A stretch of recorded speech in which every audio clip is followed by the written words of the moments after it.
Salut à tous. Salut. Bon, bienvenue sur le podcast Tatami Connexion, votre podcast préféré après les autres. Je suis Jarod, il est Rolly et on est là pour vous faire l'épisode d'actu, le Resto Connecté numéro 69. Donc, pas mal d'actu sympa cette semaine. On va parler de Saladin Parnasse et ce qu'il peut être numéro 1 sans passer par l'UFC. C'est Hatch, voilà, une question qui a été posée à Hatch et donc on va voir sa réponse et puis on va donner notre avis. Il y aura du Doumbé, il y aura de la nouvelle organisation de la Global Fighting League, il y aura du John Jones à Spinal, il y aura du Topuria qui n'arrive plus à faire le poids parce qu'on avait parlé la semaine dernière du fait qu'il souhaitait monter parce qu'il y avait plus de, de combat qui l'intéressait, plus de motivation, et puis finalement c'est un peu plus complexe que ça, mais à la fois en même temps c'est quand même plus complexe que ça parce que aussi parce que finalement il veut peut-être pas monter complètement, on sait pas trop, encore un qui a le cul entre deux chaises on va dire. Donc voilà, il y a pas mal de sujets, on va aborder tout ça et on va commencer justement avec Saladin Parnasse. Donc la question, peut-il devenir numéro 1 sans passer par l'UFC ? Donc Hatch, il a une certitude, c'est pourquoi ça ne pourrait pas arriver. C'est vrai, tu poses la question, mais pourquoi pas ? Tu vois, c'est vrai que c'est jamais arrivé. En général, normalement, les premiers mondiaux sont ceux qui sont le haut du classement, voire les champions UFC. Alors, est-ce que c'est justifié ou pas ? Ça, on peut en débattre. Et en fait, déjà, il compare Saladin... Il compare le niveau de Salah par rapport à Faresiam, justement, qui l'aide régulièrement pour ses préparations. Et là encore, pour son combat contre Wilson Varela, il l'a aidé. Et voilà, ça le situe un petit peu sur le niveau UFC. Et donc Faresiam dit que voilà, il a largement le niveau pour être dans le top de l'UFC, déjà, pour commencer. Mais ça, après, ça reste une discussion de club. Hein. C'est surtout quand tu vois Salah et Wilson, lors de l'interview qu'ils ont fait, l'excellente interview d'ailleurs qu'ils ont fait sur le RMC Fighter Club, ils disent tous les deux que de toute façon ils ne s'affrontent jamais à 100% quand ils sont en préparation. Donc ce qui est dit là et la réalité de la cage, c'est deux choses différentes.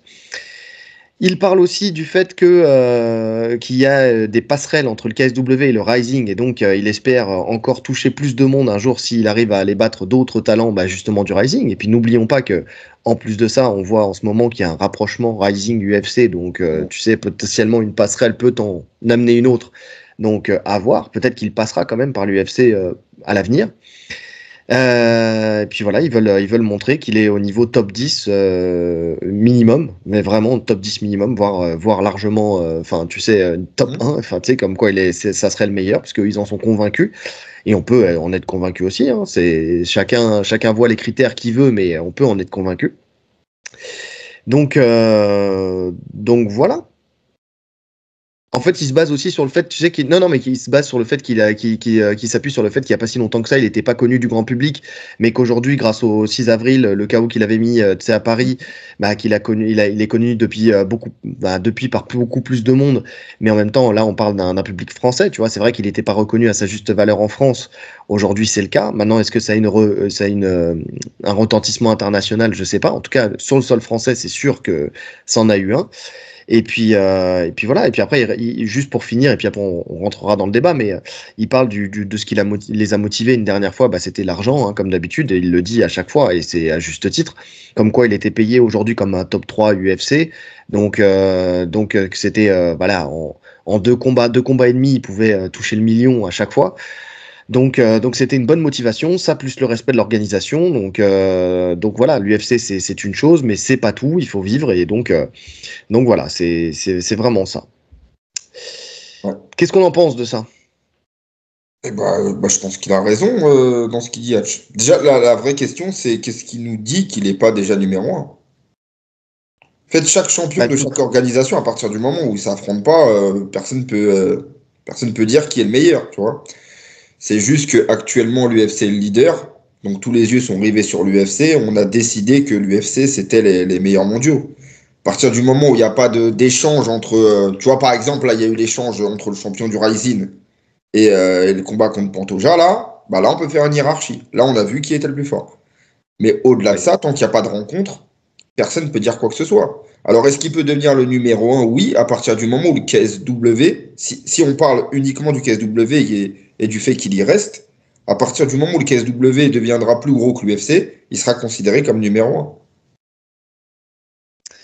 Oui, je suis d'accord. Je suis d'accord. C'est vrai qu'aujourd'hui, c'est dans l'inconscient collectif où on pense qu'à l'UFC, il y a les meilleurs et que le top 3, on va dire top 5. Allez, top 5 UFC, c'est l'élite mondiale.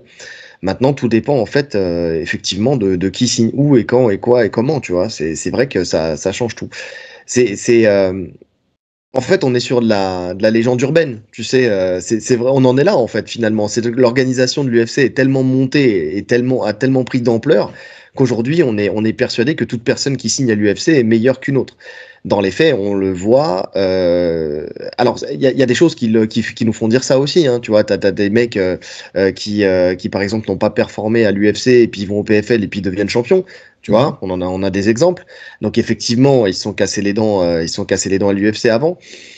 Mais malgré ça, c'est des gens qui effectivement sont passés par l'organisation, qui ont fait une mauvaise rencontre peut-être aussi, tu sais, sur leur chemin, parce que des fois, tu sais, c'est des personnes qui ont rencontré un profil qui leur convenait pas, ou peut-être qu'il y avait une maturité qui était peut-être plus tardive, et puis finalement, tu les ferais revenir par la suite, peut-être que ça changerait aussi la donne. On peut pas le savoir.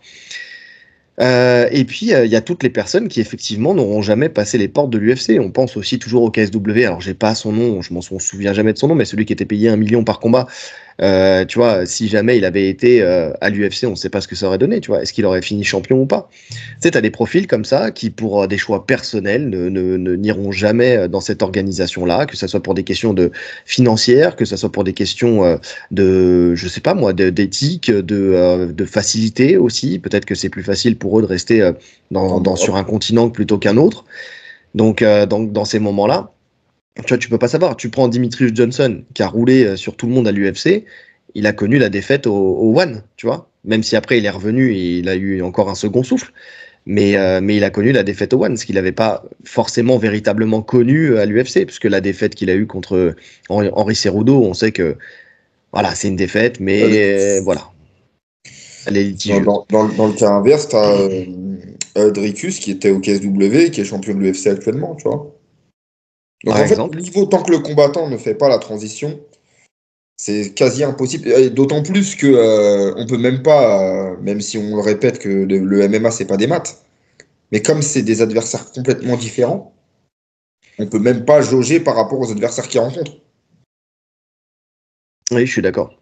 Il n'y a aucun point commun entre les adversaires qu'ils rencontrent, donc difficile à dire. Très difficile à dire. Est-ce qu'il peut devenir le numéro 1 dans la tête de beaucoup de gens? Il l'est déjà en fait. Dans la tête de beaucoup de gens, il y est déjà, et puis dans la tête de d'autres, effectivement, il ne le sera jamais tant qu'il n'aura pas affronté l'élite de sa catégorie. Enfin, d'une de ses catégories, puisqu'il est dans deux catégories, les champions dans deux catégories, donc ouais.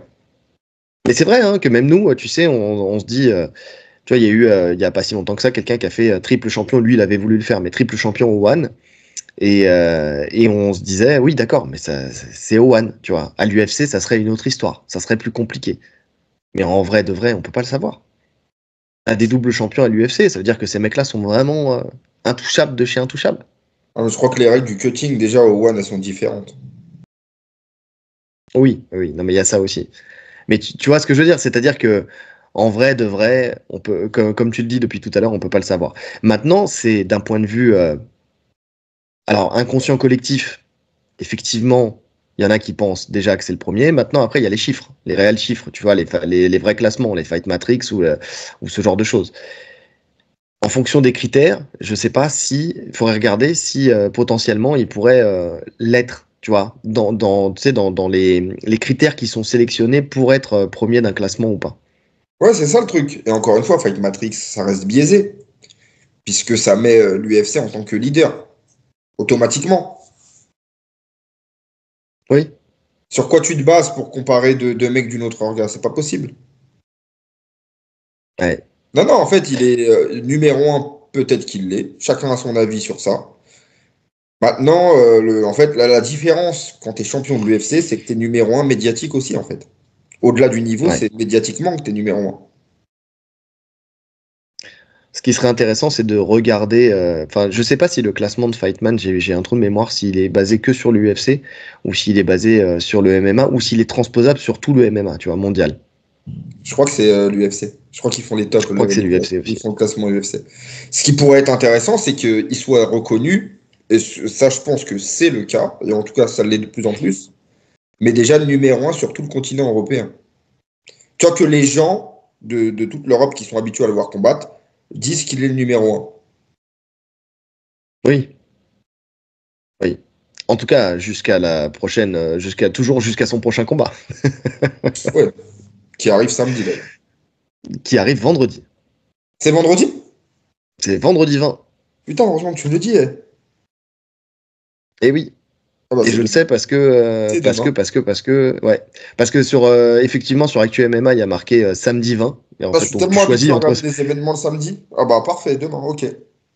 C'est Ouais, noté. parce que moi je vais le rater justement parce que je suis à l'entraînement effectivement, mais on a un élève, tu sais, Hermanito qui nous écoute, comme ça lui fait un petit big up, qui m'a dit bah vendredi tu m'oublies parce que je suis devant le KSW. Ouais, t'as le KSW et t'as Fury Usyk 2 aussi. Donc grosse Le soirée de fight. vendredi aussi? Je crois oui. Oh là, attends, moi je suis à la ramasse là. Donc là, tu m'aurais rien dit, je me serais posté devant la télé samedi.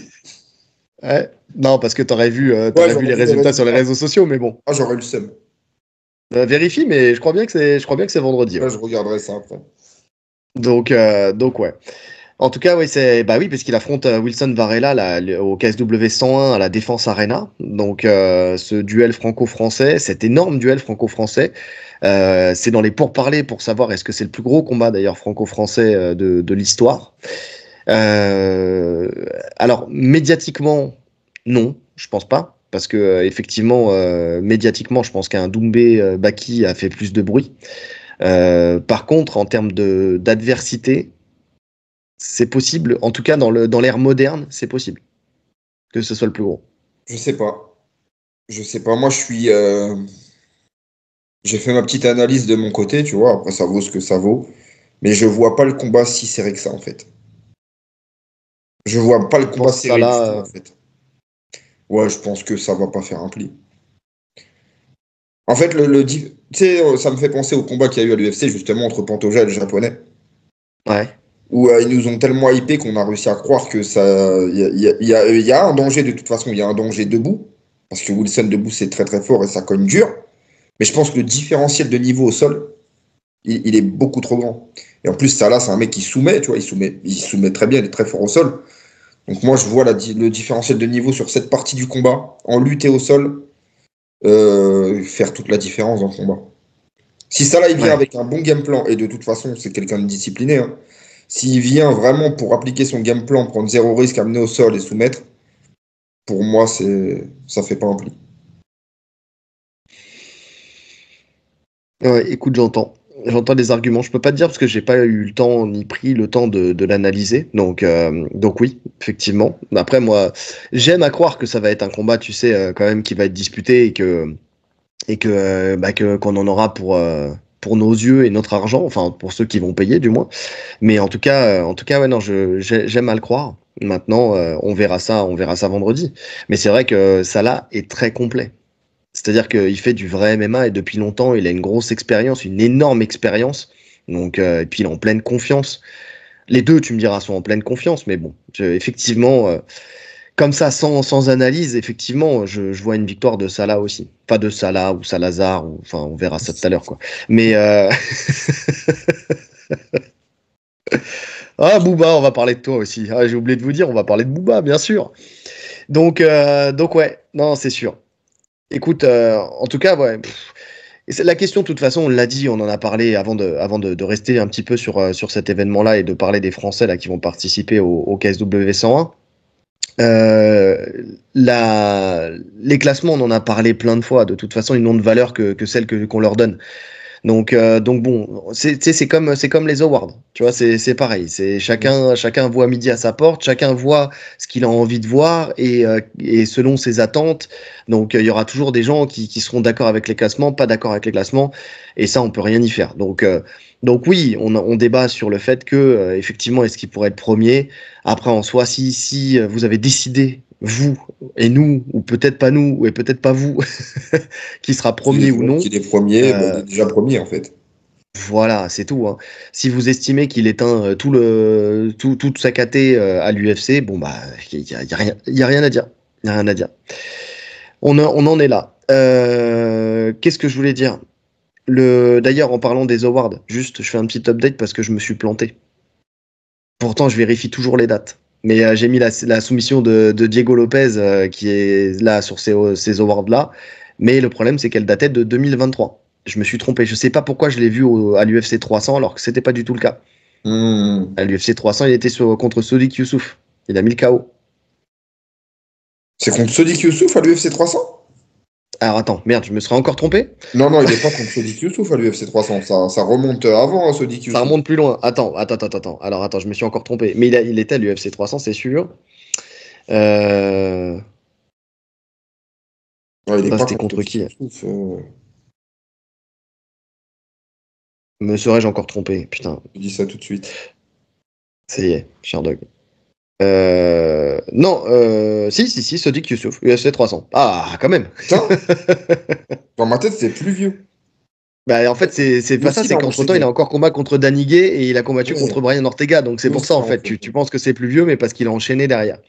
Donc effectivement. Donc, je m'aligne avec toi et effectivement, ma soumission de l'année sera un Makhachev contre Poirier, effectivement, qui était mon deuxième choix. Donc voilà, elle remonte d'un cran. Voilà, l'update est fait. Ensuite, sur ce KSW 101, il y a plusieurs Français et vraiment beaucoup de Français. Tu vois, ça montre encore une fois que le fait que ça se passe en France, effectivement, pour les Polonais, c'est un petit peu compliqué de trouver des profils. Donc, il y a beaucoup de Français qui vont combattre sur cette carte. On va juste on va les citer nommément. Il y a David Gallon, David Gallon, en plus qui nous écoute, c'est un de nos auditeurs, donc voilà, un petit big up à lui.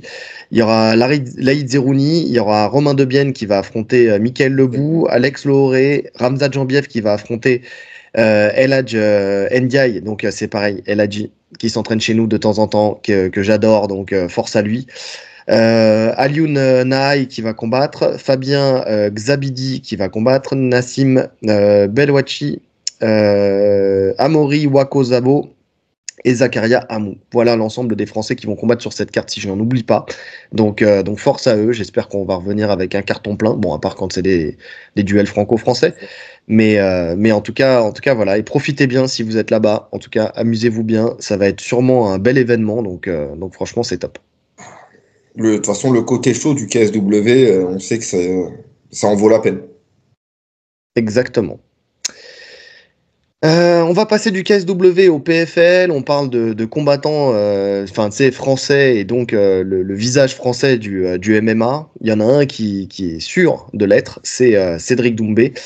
Et donc il a assisté et même été partie prenante du PFL Lyon où il a été mis à l'honneur justement avec son Doumbé Décide. Et on voit que c'est une grosse star pour l'organisation, qu'ils le mettent beaucoup en avant. Honnêtement, c'est vrai qu'avec, on va dire qu'avec Ngannou, c'est peut-être les deux plus grosses stars, en tout cas pour le sol européen. Ouais, Ngannou mondial. Non, mais Ngannou c'est mondial, mais je veux dire sur le sol européen, même en plus de ça sur le sol européen, tu sais, t'as Ngannou mondial et sur le sol européen puisqu'il a été combattant, enfin tu vois, il était français, enfin il est toujours français, tu me diras, mais je veux dire, tu vois ce que je veux dire, parce que attends, la dernière fois il y a quelqu'un qui m'a dit oui, moi Ngannou, je l'ai jamais considéré comme un combattant français. Bah si, force est de constater quand même qu'il y a un moment où on l'a tous considéré comme un combattant français et ça restera toujours dans nos cœurs un combattant français. Hein. Exactement. Non, mais pour moi, on est tout à fait d'accord, on l'a déjà dit. Mais en tout cas, voilà. Et Doumbé, alors, c'est un combattant qui a de la visibilité à l'international, mais c'est surtout en France et en Europe qu'il est connu. Donc, c'est pour ça d'ailleurs qu'ils le mettent en avant sur un PFL Lyon et pas ailleurs, hein, on va pas se mentir. Donc voilà. Et il a fait sa petite entrée, encore une fois, en passant son balai, en retirant ses baskets. Ce petit running gag qui commence à être un petit peu réchauffé, mais bon, voilà, il a fait son entrée. Mais ce qui est le plus intéressant, surtout, c'est qu'il a fait un appel au public, au sondage, pour savoir qui serait son prochain adversaire. Et il a cité 3 noms, Baki, Abdul Abdouragimov et Jake Paul. Donc, si Jake Paul, il n'a pas répondu, parce que de toute façon, il est sur autre chose, il est sur d'autres sphères, les 2 autres l'ont fait. T'as Abdul qui a dit, s'il veut une finalisation rapide, il n'y a pas de problème. Mais j'ai vu qu'il n'était pas très chaud. C'était une mise en scène pour réclamer Baki. Et Baki qui dit bientôt 2025 et l'ancien en surpoids ne veut toujours pas lâcher ses blagues. Ce tweet, il était assassin. Ah ouais. Et il était tellement vrai surtout. Ouais, mais parce qu'on est clairement sur. Tu vois, là, pour le coup, il y a. Mais le PFL, de toute façon, leur stratégie de communication, j'ai du mal à comprendre. J'ai du mal à comprendre. Ils mettent grave en avant Doumbé. Doumbé, en plus, on sent qu'il est en perte de vitesse. C'est grave, même au niveau médiatique. Hein. Même au niveau médiatique, franchement, c'est plus. Tu sens qu'il n'y a plus le buzz qu'il avait sur avant le combat contre Baki. Hein. Même après le combat contre Baki, ça commence à revenir. Tu vois, finalement, et je trouve qu'il a assez bien rebondi, justement, sur cette affaire d'Épine. Mais là. Cette affaire épineuse. Ouais, mais là, finalement, après, en fait, il tarde trop. Il aurait dû enchaîner. Je pense qu'il aurait dû enchaîner. Bah, il a enchaîné puisqu'il avait combattu, il a combattu entre-temps. Mais ce qu'il y a, c'est que depuis, il s'est arrêté, mais parce qu'il veut capitaliser effectivement sur cette revanche contre Baki. Mais le problème, c'est qu'avec les problèmes de Baki, avec Ares, on ne sait pas du tout quand est-ce que ça va se faire. Donc effectivement, plus il attend, tu sais, j'ai l'impression de retrouver, alors c'est à l'échelle française, mais Conor contre Chandler, quoi. C'est-à-dire ce combat qui doit se faire, mais qui on sait pas quand, et puis peut-être qu'il se fera pas, et puis au final, bah tout le monde est perdant dans cette histoire. Alors nous que Doumbé il combatte ou qu'il combatte pas, bon ça, on va pas se mentir, c'est pas ce qu'on attend le plus non plus, tu vois. Mais pour l'organisation, c'est une perte de temps. Pour eux, c'est des pertes de temps. Enfin. Baki en soi, lui, il est un peu bloqué là pour l'instant, donc bon, c'est pas très grave. Et surtout que lui, il continue par contre, à buzzer médiatiquement, lui pour le coup. Donc il est invité souvent par des influenceurs. Il a fait un passage dans une série, Hippocrate. Ça, on voit qu'il s'entraîne dur. Tu vois qu'il s'entraîne, Baki. Il est vraiment, il est constant dans ses entraînements. Là où on voit un Doumbé hors camp, tu vois qu'il s'entraîne pas du tout. Bah, tu le vois faire un peu de pas dedans, je pense qu'il s'entretient, mais par contre, c'est un vrai loukoum, quoi. Ah ouais, donc il s'entraîne pas. Mais je crois que c'est parce qu'il me prend comme modèle. Il veut atteindre ma shape, mais il est pas prêt. Non, mais c'est vrai que tu sens qu'effectivement, c'est pas. Non, il est sur d'autres choses en fait là. Il est sur le cinéma, il est sur. Comme tu avais dit, et là pour le coup, je te rejoins quand je vois l'évolution du truc. Je pense que le combat contre Baki, c'est son dernier combat. C'est son dernier combat. Il veut prendre un dernier billet, venger sa défaite et partir sur ça. Je pense que dans sa tête, c'est ça. Parce qu'on est bien loin de l'époque où il appelait les champions. Tu sais, à un moment, ça parlait de combattre le Tchétchène, là, qui est au PFL et tout. Enfin, il y avait des vrais appels du pied. Là, quand tu vois qui call out, on est loin de la ceinture du PFL. On est très loin. Et puis, je vais te dire une chose, et ça, je le pense sincèrement. Si Abdul dit oui, et qu'ils s'affrontent les deux. Abdul, il le soumet tous les jours. Tous les jours. Tous les jours. Alors là, je veux bien, tu sais, autant je veux bien croire qu'il a beaucoup travaillé son sol, je veux bien croire qu'il est pas mauvais et tout ça, il n'y a pas de souci. On l'a vu, on l'a vu. Ridicule, tu vois. Il n'y a pas de problème. Solide. Mais Abdul au sol, c'est quelque chose. Hein. Et surtout au sol, en termes de soumission. C'est vraiment un mec qui sait soumettre dans toutes les positions. Ouais. Ce qui manquait un peu à Baki sur le premier combat. Donc le combat contre Abdul, il n'y a même pas de doute. En fait, le truc, c'est que lui, il sait finir. Là où Baki ne finit pas. Ouais. Donc, je sais pas, on va voir la suite là. Ouais. Ouais, j'ai envie de le voir, Baki. Hein. Moi, je veux voir son évolution. Moi, comme j'ai dit, hein, j'ai pas de mal à le dire. On verra son évolution. C'est-à-dire que pour l'instant, moi, je veux pas monter dans un train parce que c'est beaucoup trop tôt, mais vraiment beaucoup trop tôt. Et moi, je suis Booba là-dessus. Hein. Je vous le dis, on en parlera sur le sujet d'après, mais effectivement, il dit avec tout le respect qu'il lui doit, Baki, il a encore rien prouvé en soi. Tu vois, donc mais j'aime à croire que, en tout cas, il va travailler suffisamment dur pour que son niveau continue d'augmenter parce qu'il est encore jeune et qu'il passera les étapes les unes après les autres. C'est juste qu'il faut pas s'enflammer tout de suite sur quelqu'un qui est au début de tout, quoi. C'est juste ça, pas faire du français de base où dès qu'il y a un mec qui gagne 3 combats, ça y est, on l'imagine star intercontinental, et puis derrière, après, c'est pour mieux le descendre, parce qu'en fait, ah bah non, finalement, tu sais, à la première défaite, oh non, finalement, il est nul. Allez, c'est bon, on le laisse dans son coin, tu vois. Alors qu'il faut prendre le temps, justement, aux gens d'éclore et de se faire leur expérience au fur et à mesure du temps. Donc, moi, je suis plus comme ça. Mais oui, effectivement, je veux voir comment ça va évoluer. Il s'entraîne un peu partout, il s'est entraîné à la Tristar, là, je sais pas, il est plus à la Tristar, là, je crois. Non, je crois pas. Enfin, il s'entraîne, en tout cas, il s'entraîne, c'est sûr. Maintenant, on verra l'évolution.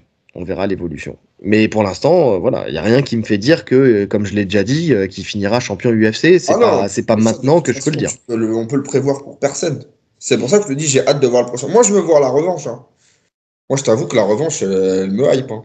Baki Doumbé 2, ça, je veux voir ça. En fait, je veux une fin nette. Ouais. Ouais, non, mais je suis d'accord avec toi. Je suis d'accord avec toi. Mais en tout cas, ouais, Jake Paul, enfin, tu sais, le mec, vient d'affronter Tyson, il vient de toucher des millions. Enfin, tu t'appelles Jake Paul. Jake Paul, il sait même plus c'est quoi ton visage. Il t'a oublié, le type. C'est vraiment pour le coup. Non, mais là, il est sur. Complètement, c'est d'autres sphères. C'est incomparable. Mais oui, mais en plus, même Jack Paul, je suis même pas sûr qu'on le verra en MMA un jour. Ou alors, si tu le vois en MMA un jour, ça sera contre une star vraiment beaucoup plus cotée, entre guillemets, tu vois, quelqu'un qui sera passé par l'UFC. Et enfin, même champion de l'UFC, tu vois, un ancien champion ou quelque chose comme ça. Ça aurait pu J'ai du mal à le voir. Diaz, tu vois, un truc comme ça, dans un combat revanche, voilà. Là, pourquoi pas. Mais contre Doumbé, il a tout à perdre et rien à gagner. Exactement. Et puis Abdul, par contre, lui, il aurait tout à gagner. C'est pour ça, tu vois, pour le coup, Abdul, il aurait tout à gagner parce que on sait qu'ils sont rentrés en même temps au PFL et que tout. Alors déjà qu'il s'en est chargé de lui-même, de sa communication désastreuse, mais toute la hype entre guillemets qu'il y avait autour d'Abdul, elle a complètement disparu en étant co-main event des événements où Doumbé était main event. Et pour le coup, s'il arrivait à prendre son quickening, bah, il remonterait d'un coup d'un seul, tu sais, dans l'estime de pas mal de monde. Enfin, dans l'estime. Il est pas descendu dans l'estime, mais en tout cas, ça le remettrait en lumière vraiment fortement, tu vois, à ce moment-là. Donc, il a pas l'air vraiment intéressé, parce que lui, je pense que ses objectifs, ils sont autres aussi. Mais pour le coup, il pourra accepter ce combat. Ouais, non, mais c'est sûr. C'est sûr que pour lui, c'est très intéressant, et en plus, stylistiquement, ça colle. Ça, pour coller, ça colle. Parce que, alors, tu vois, Staropoli, là, il l'a un peu bloqué dans son jeu de soumission et tout ça. Bon, il a été chercher la victoire. Mais tu sentais quand même que même s'il n'a pas réussi à le soumettre, il était quand même dominant sur les phases de lutte et sur les phases de sol, tu vois. Donc, et Staropoli, il a une expérience en MMA qui est beaucoup plus grande que Doumbé. Ouais. Donc oui, non, ouais, ça serait très compliqué. Mais c'est pour ça, hein, tu sais, il joue un jeu dangereux. Bon, après, un jeu dangereux, entre guillemets, parce que c'est lui, après, derrière, qui décide qui il affronte. Tu sais, quand t'as la place d'un Doumbé, c'est ça. Mais bon, en tout cas, si le peuple appelle Abdul, tu vois, peut-être que le PFL serait tenté de lui mettre Abdul. Maintenant, dans les faits, dès qu'il a parlé d'Abdul, tout le monde a crié le nom de Baki. Tout le monde veut voir ce combat-là. Ah oui. Et j'ai l'impression que cette fois-ci, la proportion de public qui sera pour Baki sera beaucoup plus importante que la dernière fois. Mais complètement. Complètement. On l'a vu de toute façon. Ça, je te dis, c'est pour ça commence à s'inverser. Ouais, même si je me méfie quand même, parce que tu sais, il y a des images qui sont sorties où tu sais, du public, où tu entends les gens crier Baki ou le huer, mais ça reste toujours, tu sais, et puis après quand tu regardes la vidéo, tu te rends compte quand même que, tu sais, il y a beaucoup de monde quand même qui applaudit quand même Doumbé. Donc, tu sais, c'est faut se méfier, tu sais, quand t'as juste un prisme, tu sais, les gens qui sont autour de toi, si t'as un groupe d'amis et que tout le monde à ce moment-là, tu sais, t'es près de la caméra, ça va peut-être camoufler le reste, tu vois ce que je veux dire? Quand tu voyais, alors j'ai eu un sentiment partagé, en fait, quand j'ai vu les images officielles du PFL, tu sais, quand j'ai regardé les images, justement, où il rentre dans la cage, pour faire son annonce, c'est que tu vois au début, en fait, où c'est très calme, très silencieux, quand il débarque avec sa musique, tu vois, là, tu vois, il n'y a rien, il se passe rien, personne ne crie, t'as l'impression, même lui, tu sens qu'il ne s'attendait pas à ça. Ouais, tu vois. Et puis finalement, après, quand il fait ses appels au micro sur les différents combattants, là, tu sens que ça applaudit, tu sens que ça crie un peu plus, tu sens que voilà, il a réussi à les happer un petit peu, quoi. Après, le PFL Lyon, on va pas se mentir, hein, c'était très poussif. Hein. Le comme le PFL tout court, en vrai. PFL tout court. Si vraiment t'as pas le combat en main event, vraiment, et pour l'instant, le seul gros combat qu'ils ont fait, c'était Baki Doumbé, et bah, tu sens que le PFL, c'est quand même poussif. Ouais, non, mais c'est vrai. Et même en termes de C'est niveau, hein, très honnêtement, je préfère, moi, qui regarde maintenant que ça passe sur RMC, tu sais, les événements français, je prends plus de plaisir à regarder un KOF ou Hexagone que le PFL, hein. Largement. Ouais, mais est-ce que c'est pas parce que justement, tu as peut-être moins d'attentes? Donc tu te dis, en fait, finalement, si l'adversité est un peu la même, alors déjà peut-être parce qu'il y a des profils que tu suis peut-être plus facilement, Bah, que je connais, et oui, c'est vrai qu'il y a, bah, en fait, il y voilà, a des gens qu'on connaît, donc automatiquement, ça fait de l'attrait. Mais voilà. j'ai envie de te dire, même en termes de niveau, je parle même pas du show, je parle en termes de niveau dans les combats, ils ont largement leur place au PFL, hein. C'est vraiment pas le top niveau, le PFL, hein. Ah oui, oui, non, mais ça par contre, alors attention, hein, c'est vrai que le PFL, c'est pas en tout cas, le PFL Europe, parce que c'est surtout celui-là qu'on Ouais, non, je regarde, hein, parle du PFL tu Europe, je vois. suis pas ce qui se fait. Voilà, donc forcément, oui, PFL Europe, bah c'est, oui, effectivement, pour moi, c'est le même niveau qu'une bonne organisation française, il n'y a pas de problème là-dessus, effectivement. Hmm. Mais de toute façon, les passerelles se font. En général, tu sais, t'as des gens qui viennent et qui font des passerelles entre justement les organisations et puis le PFL Europe. Donc oui, effectivement, tu retrouves même les mêmes profils. Donc, en tout cas, le même niveau de profil. Donc ça me choque pas, effectivement. Donc bon. Mais bon, on peut pas parler de ça sans parler de l'analyse de Booba quand même du MMA français. Mhm. Moi, c'est ça qui m'intéresse. Parce que ça, c'était quand même pour moi la grosse info de la semaine. C'est de savoir que Booba est un véritable connaisseur du MMA. Ah non, mais faut le dire. Faut le dire. Parce qu'il réagit à Doumbé, qui s'est Et attends, il a autoproclamé, fait un camp justement. d'entraînement, hein, pour affronter Caris. Ah, c'est vrai. Si vous êtes en audio, tant pis pour vous. Parce que je viens de faire le geste de Caris. De 7. Et donc, donc qu'est-ce que je voulais dire? Il s'est autoproclamé visage du MMA français. Donc, il est revenu là-dessus. Il était sur une interview avec je sais pas qui. Et de toute façon, ça compte pas avec qui Bon, c'était c'était. un Mais je l'ai live, regardé la c'était fin. un live Tu vois. Twitch ou YouTube ou quelque chose comme ça. Oui, c'est un live. Ouais, c'est ça. C'est un live.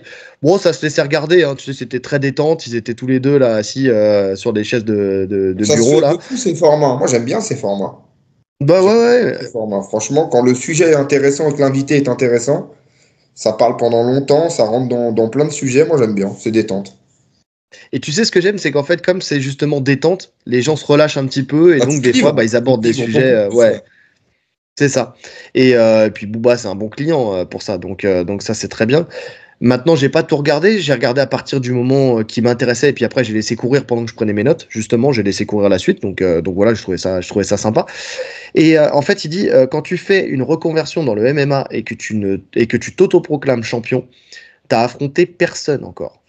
Donc arrête donc attends pardon donc arrête frère que tu battes Jordan Zebo ou pas on s'en fout c'est personne et il parle aussi de Baki ici il dit avec tout le respect que je lui dois Baki n'est pas un énorme champion donc c'est la même chose avant de dire que tu es le visage du MMA français t'as Cyril Gane qui même s'il il n'a pas gagné s'est tapé contre Ngannou s'est tapé aussi contre John Jones John Jones. donc même s'il a perdu respect à lui mais c'est tellement vrai en fait. Et ça, on l'oublie trop souvent. C'est-à-dire que on parle, tu sais, dans le MMA, dans le visage du MMA français, limite à un moment, quand il y a eu ce débat-là, on voyait même pas Cyril Gane, tu vois. On parlait de BSD, on parlait effectivement de Doumbé, mais le nom de Cyril Gane, il était un peu sorti en fait des radars entre guillemets. Il y en a qui le disaient quand même, mais c'était quand même un peu sorti des radars parce qu'il venait de subir la défaite contre John Jones. Mais en vrai de vrai, pour l'instant, celui qui a eu la plus grosse adversité, même s'il s'est cassé les dents dessus, c'est bien lui. Ouais, mais encore une fois, cette phrase, elle veut rien dire. Parce que le visage du MMA français, à quel niveau? En termes de niveau? En termes médiatiques? En termes quoi? Bah, c'est ça le truc. C'est que, bah, alors, quand tu dis visage du MMA français, moi, j'entends plus côté médiatique. Parce que forcément, tu sais, visage du MMA français, c'est Alors, le porte-parole, c'est le porte-étendard, c'est celui, tu attends. sais, qui est la figure de proue. Visage du MMA français en France ou visage du MMA français dans le monde? À Je sais que c'est l'international. différent. Bien sûr, bien sûr. Après, Doumbé, on l'a dit, hein, tu sais, le fait qu'il soit très pote avec Ariel Elwani, tu vois, c'est ce qui ça fait aussi il a été vu à l'international aussi, tu vois. Il a été beaucoup interviewé, il a été beaucoup mis en valeur. mis en lumière. D'ailleurs, je crois que il aime beaucoup trop éloigner les profils à la Conor et à la Doumbé et tout ça. Il adore ça, lui. Joe Rogan, il kiffe Doumbé. Cyril Gane aussi, il Non, kiffe Doumbé. Joe Rogan. Ah oui, ouais, Joe Rogan. J'avais compris Cyril Gane, il kiffe Doumbé. J'allais dire, ouais, aussi, il peut. Joe Rogan kiffe Doumbé aussi, bien sûr, parce qu'ils ont suivi sa carrière aussi avant au niveau du kickboxing.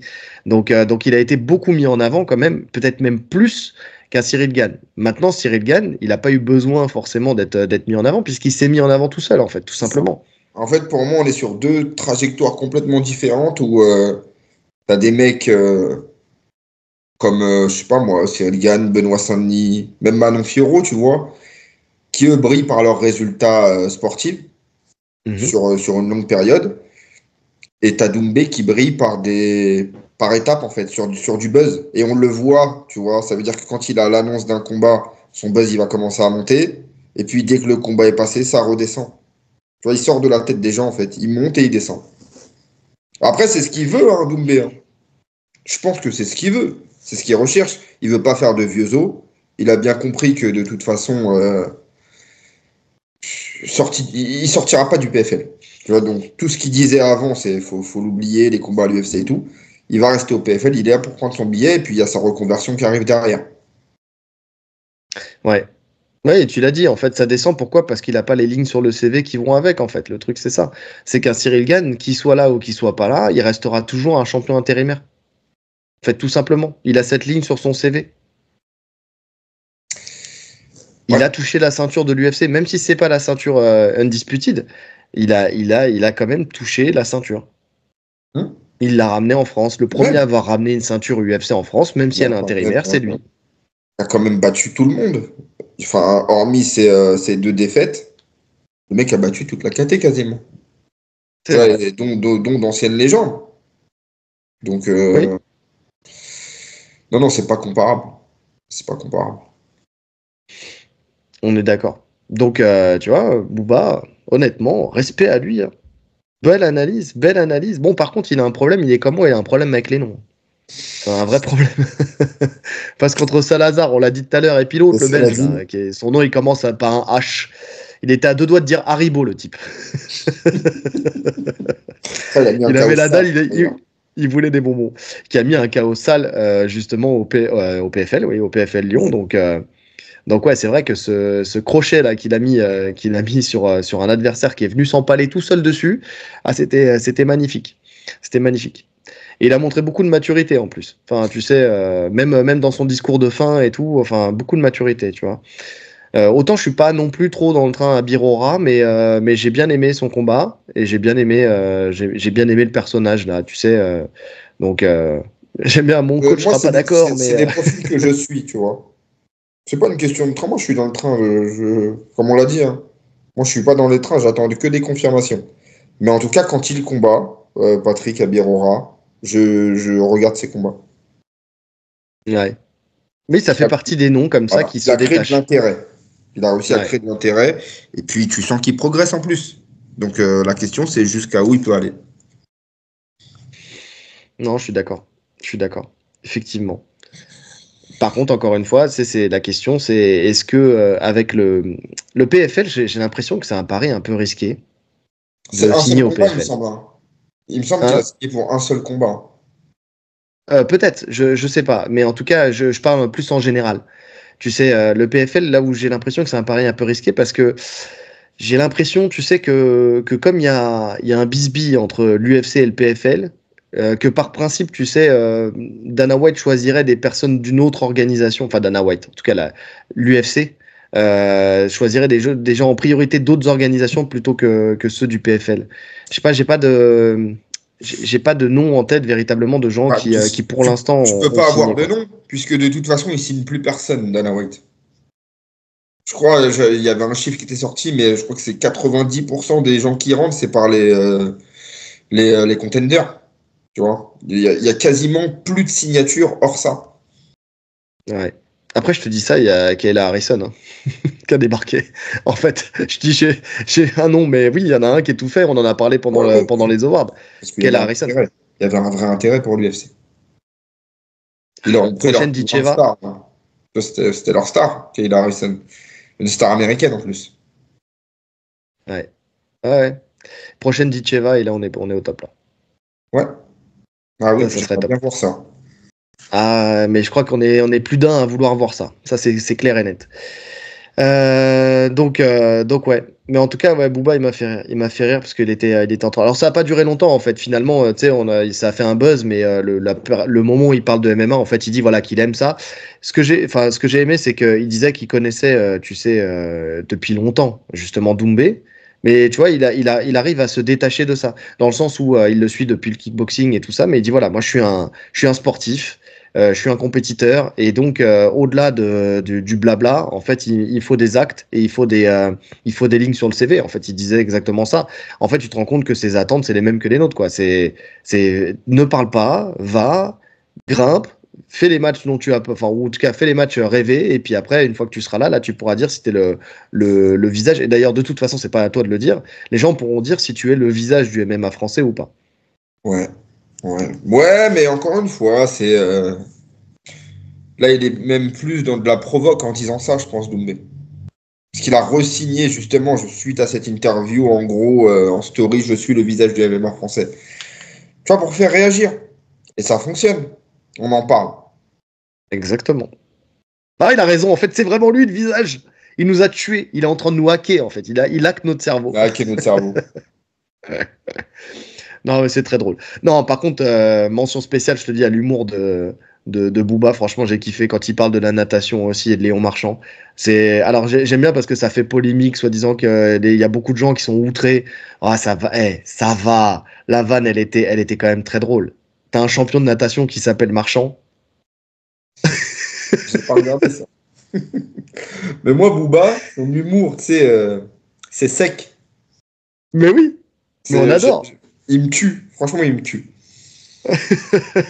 Non mais franchement, t'as un nageur qui s'appelle Marchand. Il dit ça, franchement, texto. Et moi, j'ai adoré ça. Il dit, ah, on s'en fout. Il dit il dit la natation, c'est comme le water polo et tout ça, c'est des sports, on en a rien à faire. Tu vois, moi, je le dis plus poliment qu'il l'a dit. Mais c'est vrai que c'était drôle. Et puis, faut pas le prendre mal, honnêtement. C'était une bonne vanne. C'était une très bonne vanne. En plus, avec le profil, en fait, tu sais, comme on a dit, ce côté chill où ils sont là tous les deux posés, ils écoutent du son, ils font des concours de traction, ils font des trucs, des machins. Ah, si t'as pas un peu de vanne comme ça, non, ça a pas d'intérêt. Ça a Bah pas oui. d'intérêt. On aurait pu la faire, celle-là. On aurait pu la faire. Bref, est-ce que tu as quelque chose à rajouter sur notre cher Booba? Non. Rien de spécial. Donc on enchaîne avec Topuria. Qui n'arrive plus à faire le poids. Donc, je l'ai dit tout à l'heure, la semaine dernière, on évoquait le fait que Topuria n'avait plus de motivation à combattre chez les Feather. Et donc, il parlait de monter de catégorie, d'aller chercher Oliveira et tout ça. Et puis finalement, il y a son coach qui a parlé de son plus gros souci, en fait. Que le gros souci, c'était surtout qu'il vieillissait et que plus il vieillissait, et on connaît tous ça, hein, mon cher Rolly, et plus son corps Je change, vois pas de plus quoi il tu prend du parles. poids. Tu sais, les 1 à 2 kilos par an qu'on prend tous, là, tu sais. Donc effectivement, et plus son corps change, et plus il a du mal à faire le poids, et que cutting après cutting, en fait, il détestait de plus en plus cette catégorie parce que c'était de plus en plus difficile, et que hors combat en tout cas, il pouvait faire jusqu'à 85 kilos, Mhm. sachant qu'il combat à moins de 66 kilos. Donc ça, bon, c'est pas le seul hein, à avoir Ah ouais. Donc c'est des pas le 20 seul. kilos à perdre. Mais bien sûr, Je pense qu'ils sont on le tous dans sait. ces eaux-là, même. Oui, Quasiment tous dans ces eaux-là. Tu vois, un Sterling hors combat, quand il était à 66, je suis sûr qu'il était énorme aussi. oui, complètement. Mais tous, mais regarde, Et oui, attends, on va pas reparler de Pereira de toute façon. tous. Tous. Donc oui, c'est pas choquant. Tu sais, quand tu lis ça, t'as l'impression, tu sais, que tu vas pleurer dans les chaumières. Tu sais, ah ouais, tu te rends compte, il a 20 kilos à perdre. Mais 20 kilos à perdre, en fait, finalement, c'est le quotidien de tout le monde, quoi. C'est juste que lui, ce qu'il voudrait, c'est pouvoir être plus flexible pour combattre dès qu'on l'appelle. Tu vois, c'est d'être plus rapidement opérationnel pour aller combattre. Donc ça se respecte. Bah, c'est des Ça se respecte mythos, un il petit peu décale le plus. problème. S'il monte à 70, hors de la cage, il fera 95. C'est vrai. Bah oui, il va juste bouffer plus. Il va se lâcher. C'est Non, clair. C'est la en fait, tempête. c'est vrai que c'est l'intérêt dans ça, C'est que ça lui laisse une porte de sortie et que les gens vont pas juger justement sur le fait qu'il décide de monter. Ça reste un argument entendable. Maintenant, même si le cutting est difficile, Topuria nous a pas, il a pas arrêté de peser, il me semble, Topuria. Il fait toujours le poids. Ben non, il fait toujours le poids. Et puis des combattants qui vieillissent et dont le corps change. Enfin, il n'a pas 18 ans, quoi. Tu vois ce que je veux dire? C'est-à-dire que le quotidien de tous les combattants aussi. C'est-à-dire que autant quand tu as un mec qui a 16, 17, 18 ans, s'il fait un poids à 18 ans, effectivement, quand il en aura 30, c'est pas dit qu'il fasse le même. Mais quand tu atteins déjà je sais pas quel âge il a, mais Il a il a 27. 20, quoi, 25? 27? 27. Ouais, 27 ans. 27 ans, c'est bon.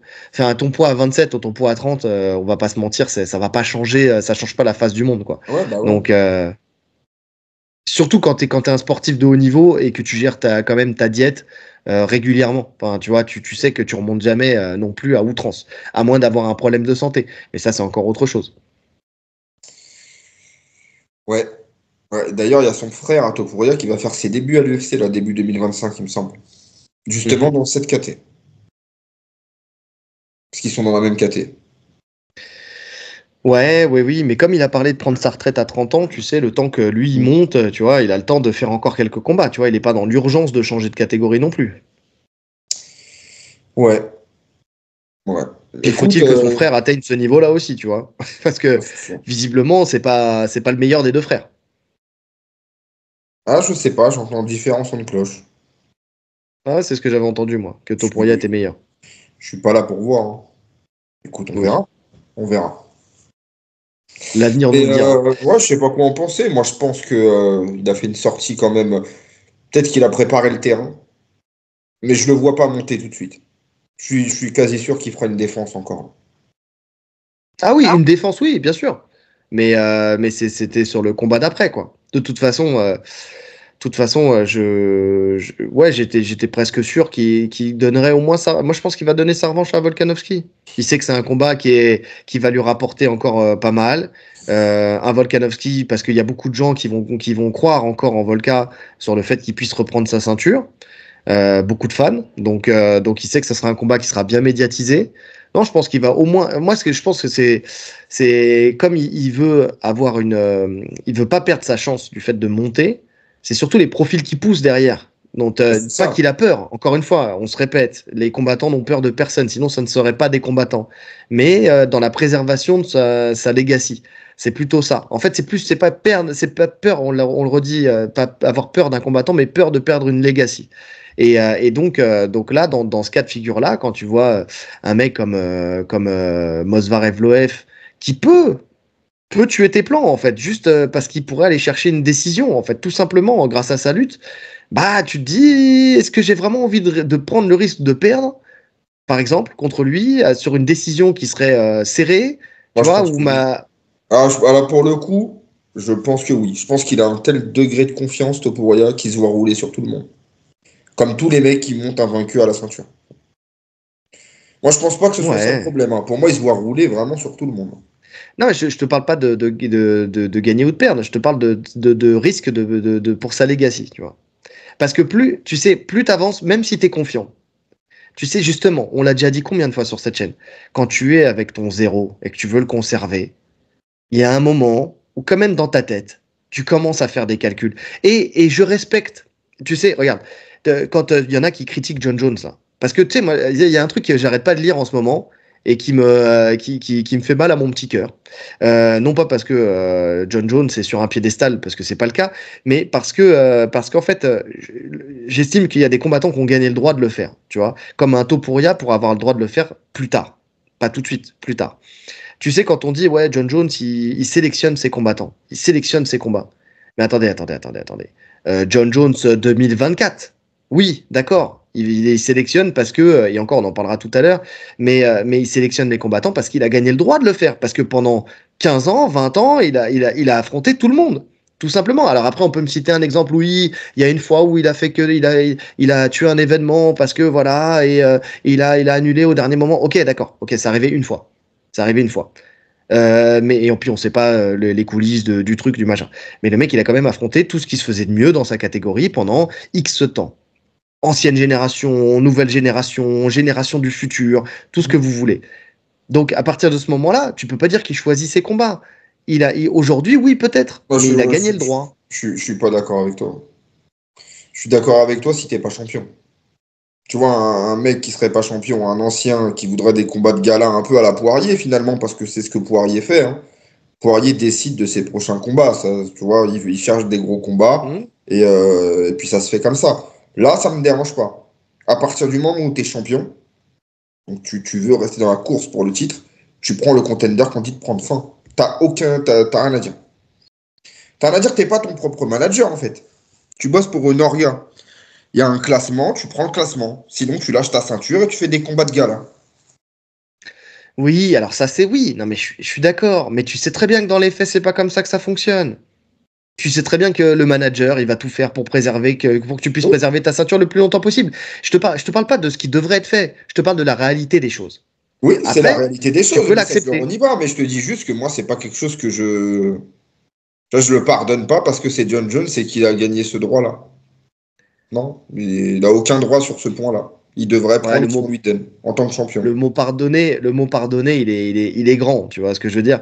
C'est pas pardonner, c'est juste comprendre. Ou en tout cas comprendre que derrière, il y a des négociations qui sont pas les mêmes que quand tu es en Oui, début de carrière ou non, mais que c'est tu viens d'être sûr. champion. Le Parce qu'en problème, fait, la c'est qu'en tant que problématique, champion, elle est là. en tant que C'est champion, combien tu négocies en fait pour un adversaire. quand c'est des super fights, ben en fait, tu laisses personne. À partir du moment où tu bloques une ceinture, tu laisses tous les mecs qui sont derrière et qui s'entraînent aussi dur que toi pour l'avoir. Ouais, ouais, ouais. Après, attention, hein. Là, on prend un exemple. Là, je prends un exemple, c'est John Jones, entre guillemets. Il n'y a pas 12 000 personnes qui ont ce droit-là, entre guillemets. Quand je dis quand ce droit-là, avec l'explication que j'ai donnée tout à l'heure, c'est-à-dire que aujourd'hui, il peut se permettre de choisir peut-être lui par rapport à lui, tu Hmm. vois. Même si en soi, je suis sûr qu'il choisit pas, parce que il affrontera tout le monde et on en parlera tout à l'heure. Et je suis presque sûr que le combat contre Aspinall se fera. Mais en tout cas, voilà. Là aujourd'hui, en tant que champion, à part John Jones, je vois personne d'autre qui a ce droit-là, tu vois. T'avais peut-être un Adesanya au moment où il avait rincé tout le monde, où là il pouvait commencer peut-être à choisir, entre guillemets, parce il avait quand même tué tous les contenders. À partir du moment en fait où t'as plus personne dans ta, comment dire, où t'as plus personne dans ta KT, tu vois, que t'as roulé sur tout le monde, ça te laisse le droit. Là où je suis d'accord, c'est qu'effectivement, il est pas chez les lourds légers, il est chez les lourds. Mais son statut de superstar de l'organisation fait que il a un tout petit peu plus de droits que les autres. Mais c'est même pas une question de je suis d'accord ou je suis pas d'accord. C'est une question que c'est réel. Écoute, Il a tellement franchement, donné à l'organisation que ouais. l'organisation lui rend à un moment, c'est tout. Je sais pas ce qui s'est passé entre Jones et Dana pour que Dana retourne sa veste comme ça à ce point-là. Parce qu'il lui On veut pas le crachait tellement dans savoir, la gueule frérot. il On y a veut pas le quelques années. savoir. Il le détestait. Bah, de toute façon, tout le monde s'en rappelle, hein. Vraiment, c'était Jones, laisse tomber, quoi. Puis là, Bah oui. c'est son best friend. Son Ben, ce BF. qui s'est passé, c'est que je pense que il a eu beaucoup de désillusions dans la catégorie des lourds. Tu sais, il y a eu, en fait, il avait besoin d'une star dans cette catégorie-là qui reste la catégorie reine et que Ngannou, ça s'est mal passé, qu'il est parti, que derrière, bah, ça a été assez laborieux, on le sait. Hein, cette caté, c'est une caté qui est laborieuse. Il avait besoin d'un champion américain aussi, ce qui est rare aujourd'hui aussi. Donc, il avait besoin d'une figure de proue. Il avait besoin de quelqu'un qui a marqué l'organisation, tu sais, qui fait partie de l'histoire de l'organisation, quelqu'un qui est vendeur, parce que ça reste quelqu'un de vendeur, John Jones. Donc ça, plus ça, plus ça, plus ça, fait qu'aujourd'hui, il protège sa poule aux œufs d'or. Comme il a protégé à l'époque une Ronda Rousey, comme il a protégé un Connor, tu vois, enfin, c'est des gens qui lui rapportent quand même de l'argent et qui sont des... Même si, tu sais, c'est une moindre dimension, tu vois, parce qu'il a besoin d'avoir des personnes, même si l'organisation prime sur les personnes, il a quand même besoin d'avoir des personnes qui priment un peu sur l'organisation. Mhm. C'est ça. Il a besoin d'avoir des porte-étendards, tu vois. Et John Jones en est un, parce qu'il est appelé par le PFL, parce qu'il est appelé par tous les combattants par tous les poids lourds, parce qu'il est appelé par Pereira qui est en lourd léger, parce que voilà, ça reste, tu sais, c'est John Jones. C'est John Jones. Ouais, ouais. Et parce qu'il sait qu'il reste pas beaucoup de temps aussi à John Jones dans cette cage, et que donc il va essayer de capitaliser un maximum sur lui aussi au dernier, enfin dans son dernier 100 mètres. Ouais, et encore, je te dis, j'ai pas l'impression qu'il cherche à capitaliser plus que ça, parce qu'il le limite. En fait, j'ai l'impression qu'il veut vraiment préserver son zéro. Tu vois, Dana veut préserver le fait que Jones reste invaincu. Oui, c'est possible. C'est pour ça, je te dis, et c'est valable et pour Dana là, et pour les combattants aussi, même s'ils n'ont pas peur, je pense qu'au bout d'un moment, plus tu conserves ton zéro longtemps, et plus il y a un moment où il prend trop de place, en fait, dans Ouais, ta tête. je suis d'accord. Bon, de toute façon, ça, on l'a dit plein de fois, hein. On en avait même parlé dans le combat Gary contre Shavkat.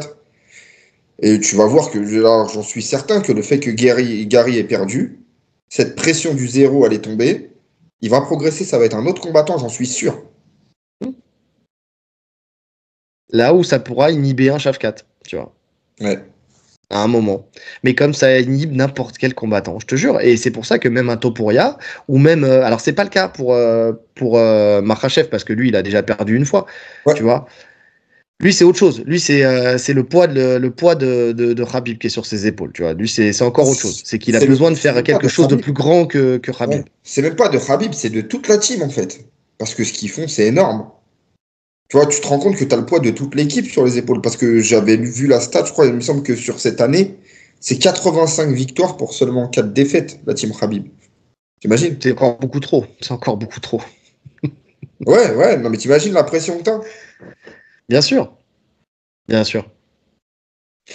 Mais en tout cas, voilà, c'est pour ça. Et je te dis, tu sais, t'as conscience de tout ce que t'as gagné et t'as conscience de tout ce que tu peux perdre. Et c'est pour ça, je te dis, au bout d'un moment, on n'en est même plus à la peur d'affronter un combattant. On en est à la peur de perdre tout ça. C'est-à-dire que Topuria rapporte autant parce que justement, il a cette aura d'invincibilité aussi. Mhm. Oui, c'est sûr. C'est sûr. Donc, je te dis, même le risque d'une défaite en split decision, bah, il va la calculer quand même. Ouais, maintenant, c'est encore une fois, c'est mon avis, hein, il se trompe. Il se trompe parce que monter d'une KT, ça veut pas dire que tu vas pas prendre de défaite déjà. Et puis tu vas Ah, mais pas. c'est moins grave. Ouais, mais non, non. Pas pour moi en tout cas. Pas pour moi en tout Pour moi cas, non parce plus. que vu le poids qu'il fait extérieur, il peut être largement lightweight et il l'a déjà fait. Donc non, moi je préfère le voir risquer justement. Mais de toute façon, on l'a déjà dit et c'est notre façon de penser. On préfère voir les combattants poncer leur KT. Surtout quand il y a des défis. Et là, il y en a. Là, j'en vois deux là. Tu vois, il y a Lopez et Evloev. Voilà. Tu passes ces deux-là. De toute façon, on l'a déjà dit. Tu passes ces deux-là. Après, tu fais ce que tu veux. Mais au moins ces deux-là. Ouais. Ah non, mais je vais pas dire que je suis d'accord, puisque c'est ce qu'on a dit depuis le début. Mais lui, de toute façon, il laisse quand même la porte ouverte à. Enfin, justement, il laisse pas de porte ouverte ou de porte fermée. C'est-à-dire que pour lui, il dit qu'il ne laissera pas sa ceinture vacante, alors que c'est ce qu'il avait dit une première fois. Enfin, en tout cas, c'est le son de cloche qu'on avait entendu. Que la décision de monter lui revient entièrement et que pour l'instant il n'y avait aucune discussion avec l'UFC, donc que c'était pas encore décidé. Il demande à ne pas célébrer trop vite parce qu'il ne va nulle part et qu'il ne va conquérir la prochaine KT comme il a conquis la sienne. Ouais. Donc pour l'instant, en tout cas, visiblement, si tu... Alors, c'est là où, encore une fois, il m'agace parce que tu sais pas sur quel pied danser, dans le sens où tu sais pas s'il décide de monter parce que voilà, il veut plus faire le poids, tu sais pas s'il décide de rester dans sa KT parce que voilà, c'est pas encore d'actualité, mais à la fois, il dit je vais conquérir la KT d'après et je vais C'est monter un, étape par étape. c'est un politicien. En Ah, fait, de il te fait ouf. un discours. T'as l'impression d'avoir plein d'infos, mais quand tu lis, t'as rien T'as appris. rien. Que dalle. Trop fort. Il a tout dit. Il a tout dit et son contraire en 3 phrases. Alors, c'est un truc de fou. C'est un truc de fou. Mais bon, encore une fois, il a raison, ça fait parler. Donc ouais. Mais juste, voilà, c'est typiquement le genre de combattant qui va m'agacer très vite s'il continue comme ça. Tu vois, s'il n'y a pas un cap clair, en fait. Moi, c'est comme en politique. J'ai besoin d'un, tu vois, tu parles de politique, j'ai besoin d'un cap clair. J'ai besoin de savoir où on va. Après, moi, je suis pas contre des super fights en lightweight, hein. Moi, j'aime bien ce truc de super fight. Bon, en restant Oui, dans ta c'est ce que tu KT, mais disais la dernière fois. ouais, j'aime bien. Tu vois, un petit combat contre Oliveira. Franchement, là, oublie tout ce qui est KT, pense juste au combat. Ça serait le Non, feu. mais je kiffe. Mais bien sûr, je kiffe. Mais le problème, tu fais quoi? Ça veut dire que il gagne. Hyper. Il retourne, voilà, bon, bah, lightweight, c'était pas pour moi, je retourne dans ma KT. Ok. Mais il gagne. Le prochain, là, c'est Oliveira. C'est vrai, le risque, c'est qu'il gagne, il te nique un contender. Et bien sûr. Alors, il peut remplacer ce contender, tu vois, mais au final, s'il fait qu'un super fight, si on est dans cette logique de super fight, le mec qui redescend, allez, salut, allez, j'ai foutu la merde, c'était tout pour rien, tu sais. Ouais, j'avoue.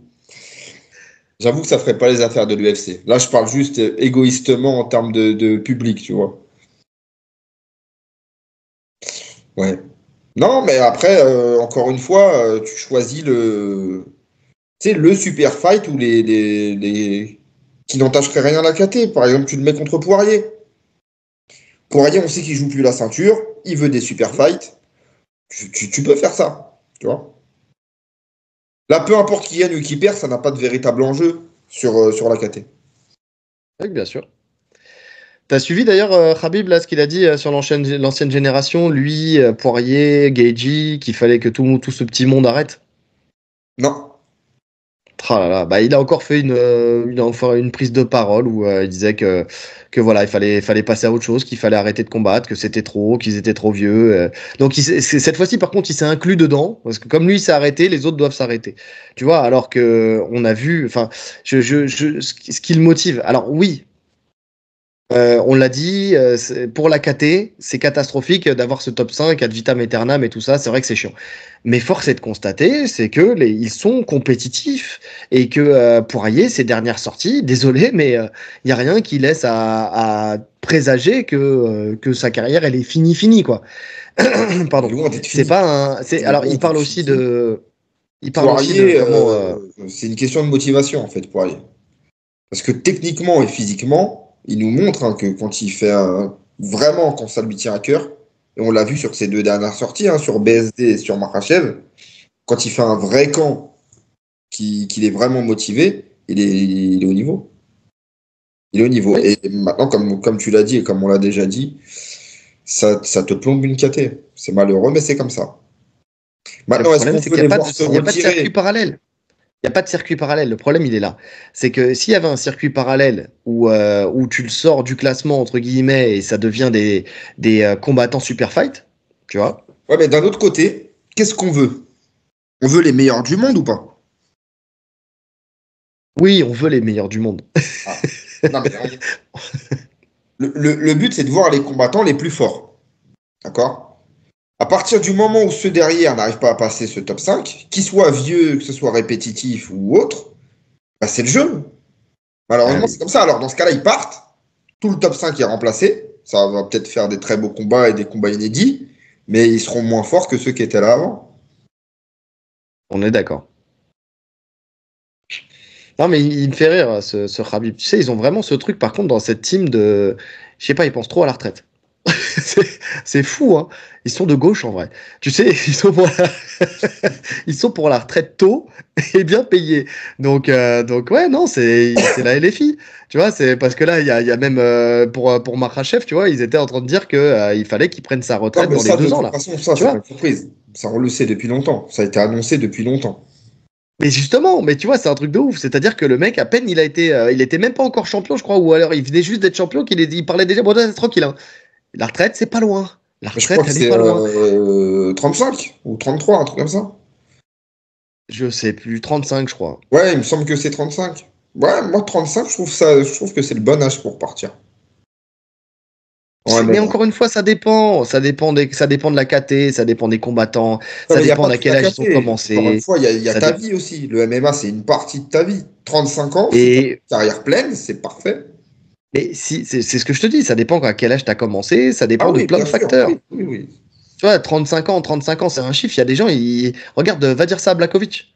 Bah, il va te dire, écoute, frérot, 35 ans, laisse-moi tranquille, c'est là où j'ai été au meilleur de ma forme. Ouais, mais c'est pas les mêmes KT. Déjà, les KT basses et les KT hautes, ça n'a rien à voir. C'est ce que je viens de te dire. Non, non, mais moi, C'est-à-dire que là, là, je te parle de Makhachev. On parle des lightweight. Pour moi, 35 ans, c'est un très bon âge pour partir. ouais.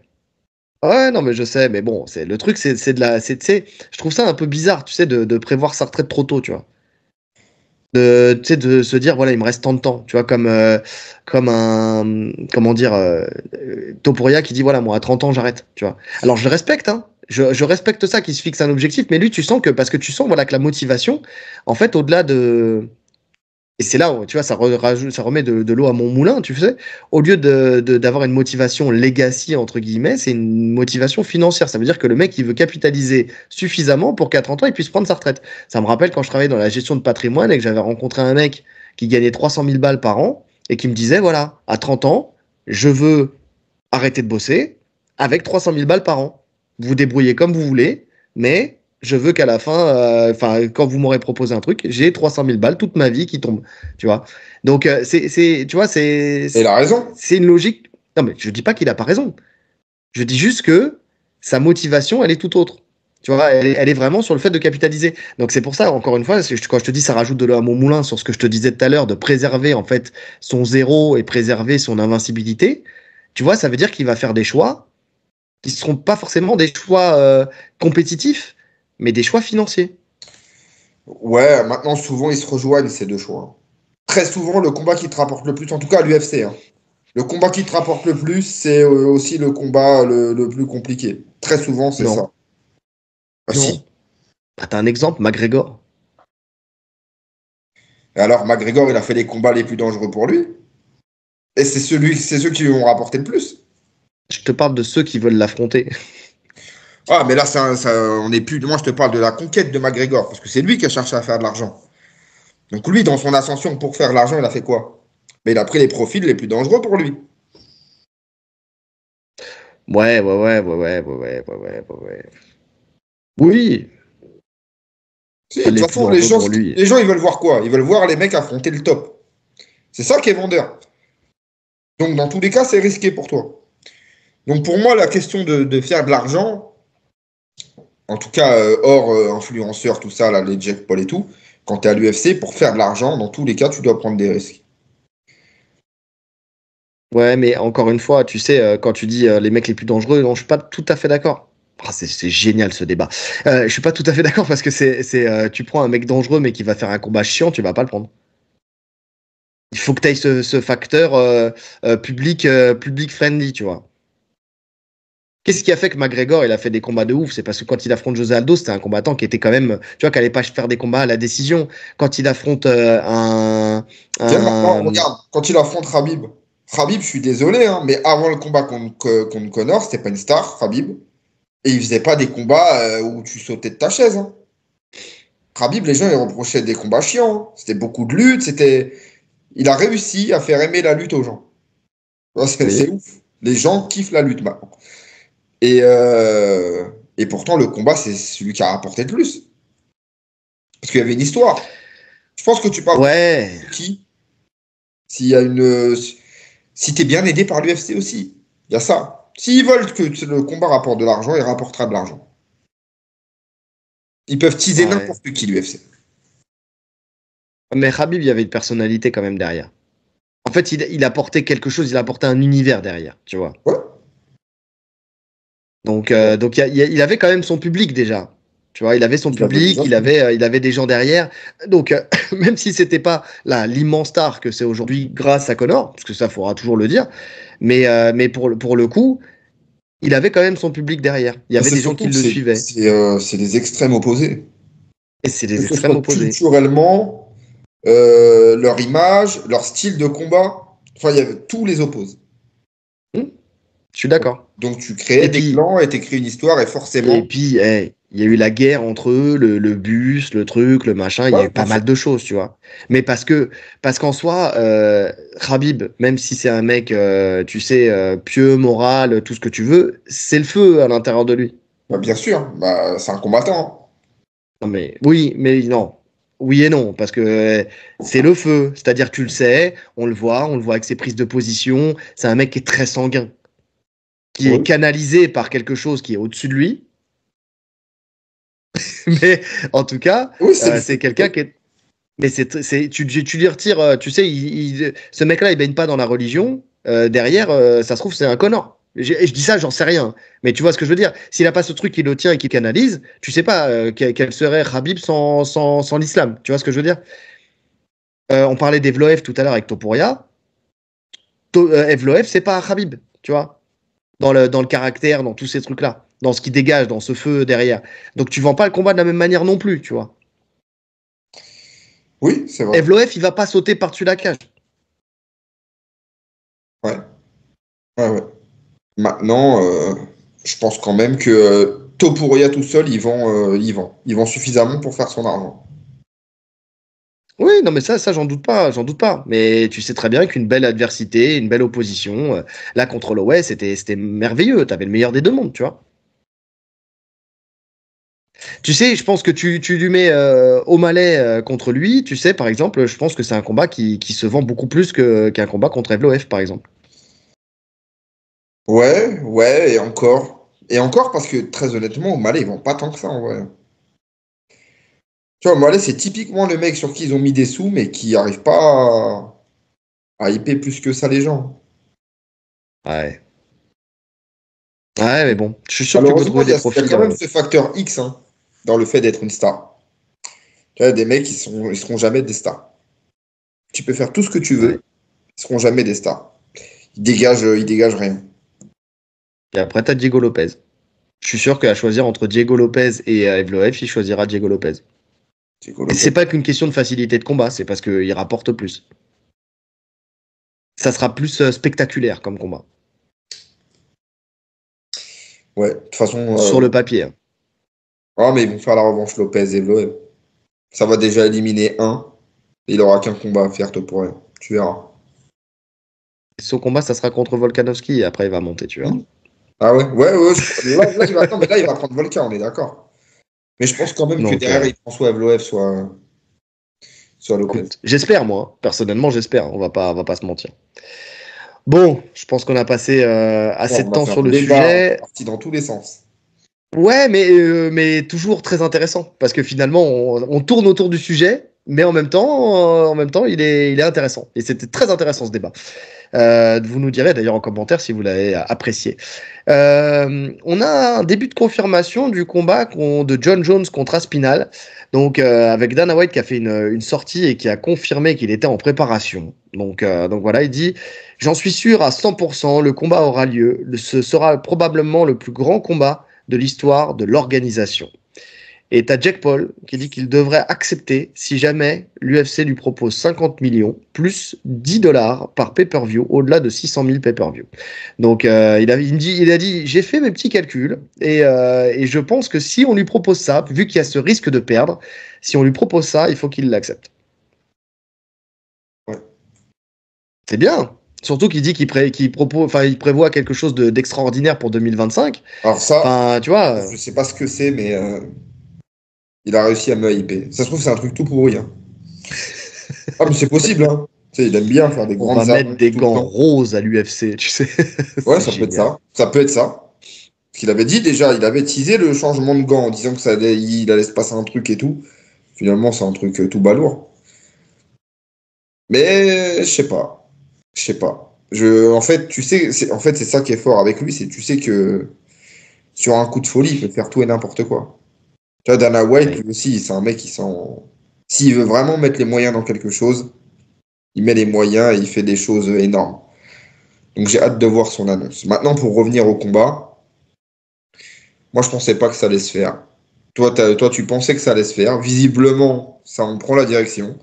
Ça voudrait dire que Jones a trouvé, je pense, ou en tout cas pense avoir trouvé une clé de victoire. Sinon, il n'aurait pas pris le combat. On sait comment il fonctionne, John Jones, dans l'analyse tout le temps. Écoute, en fait, le fait, pour moi, il perd. Hein. Pour moi, il perd contre Aspinall, je le dis depuis longtemps.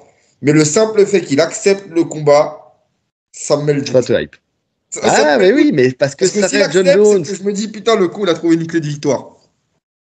Mais écoute, moi, tu sais quoi? Je vais te dire mieux. Alors, je dis pas qu'elle passera ou pas, hein, parce que c'est comme tous les combats, aucun combat n'est gagné d'avance. Mais je pense que cette clé de victoire, c'est pas qu'il l'a trouvée, c'est qu'il l'a depuis le début. Depuis le début, il sait. Tu crois que ça fait combien de temps qu'ils se tournent autour, là, qu'ils se reniflent le derrière, les deux, là?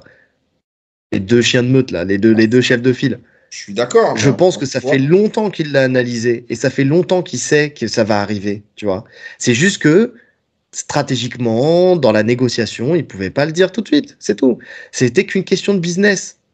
Et moi, si ça se fait, mais je serais très heureux parce que justement pour aussi toutes les personnes qui ont dit ouais, il a peur, oui, ceci. Alors après, vous pourrez me dire ouais, mais il va perdre, ouais, mais ceci. Oui, oui, bien sûr que c'est possible qu'il perde et tout ça. C'est possible qu'il prenne une frappe et qu'il se fasse éteindre. Et puis voilà, on dira bah John Jones, c'était bien, c'était cool, c'était une super ère. Mais moi, si ça se fait, je suis content juste pour ça, juste pour le fait qu'on arrêtera de dire il flippe, tu vois. Parce que tu peux pas, encore une fois, on peut pas dire que un combattant, et surtout à ce niveau-là, c'est des gens qui flippent de quelqu'un. C'est pas possible. Qu'est-ce qu'il peut lui faire d'autre que ce qu'un autre aurait pu lui faire? Enfin, tu vois, quand il devait combattre façon, contre. à partir du moment où vous rentrez dans la cage, vous risquez le chaos contre n'importe qui. Eh oui. Donc, que ça soit un chaos par un spinal ou par un autre, c'est un chaos.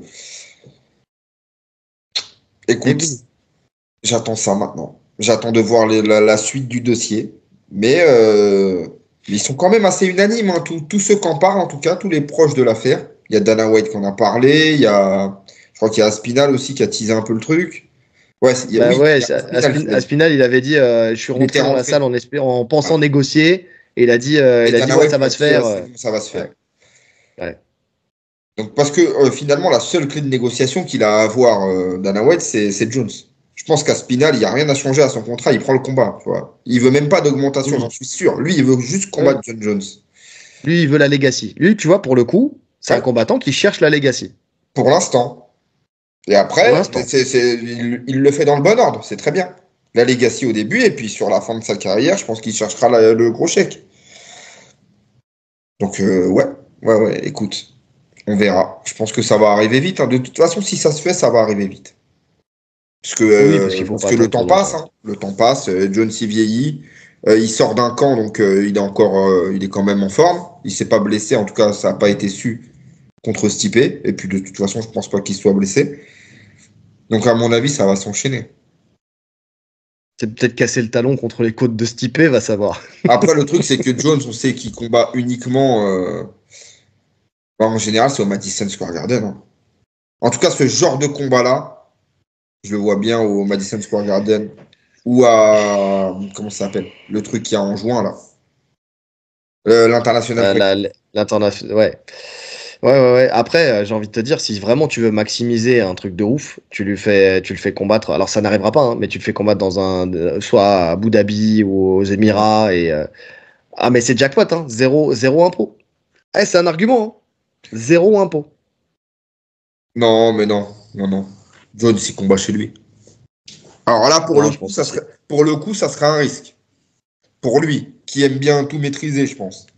De combattre avec le décalage horaire et tout, un truc que tu n'as jamais fait, en fait. Ouais. Ah non, mais ça, c'est sûr. Non, mais tu sais, je dis ça, mais j'y crois pas. Hein. Non, je pense que ça se fera aux États-Unis. Même à Vegas, hein. Même à Vegas, ouais. Mais de toute façon, peu importe où tu le fais, tu remplis. C'est sûr. Donc ouais. Par contre, ma petite crainte sur le fait que peut-être que ce combat-là peut-être ne se fera peut-être pas, j'en sais rien, tu sais, parce que ça reste une supposition. Je sais pas si t'as vu, mais Pereira a tweeté sur le fait que ça sera pas en KLAF. Ouais, j'ai vu ça. Si c'est pas en KLAF, c'est qui? Si c'est pas en KLAF, c'est qui? Bonne question. Eh oui. Et donc potentiellement, à moins que Aspinall, Jones, backup, Pereira. Ouais. Ah bah là, tu coches toutes les cases. Hein. C'est-à-dire que les gens sont contents quoi qu'il arrive. Tu vois qui d'autre comme backup? Ils vont pas mettre Gann. Non. Non, ils vont pas mettre Gann parce que si jamais. Tu vois, autant un Gann à Spinal, ça reste intéressant, en tout cas pour nous. Là, je parle pour les Français, ça reste un combat inédit. Autant pour le monde et pour les Américains, revoir un combat de Jones-Gann, zéro intérêt. Exactement. Donc là, si tu veux avoir le truc où tout le monde attend, de toute façon, si jamais c'est pas ces deux-là, un combat de Pereira contre Aspinall ou un combat de Pereira contre Jones, en sachant que lui appelle l'un ou l'autre, il s'en fout, ce qu'il veut, c'est combattre en lourd. Ouais, écoute, c'est possible, hein. Je me demande, ouais, en fait, je comprends pas la raison pourquoi pas Ankalaev.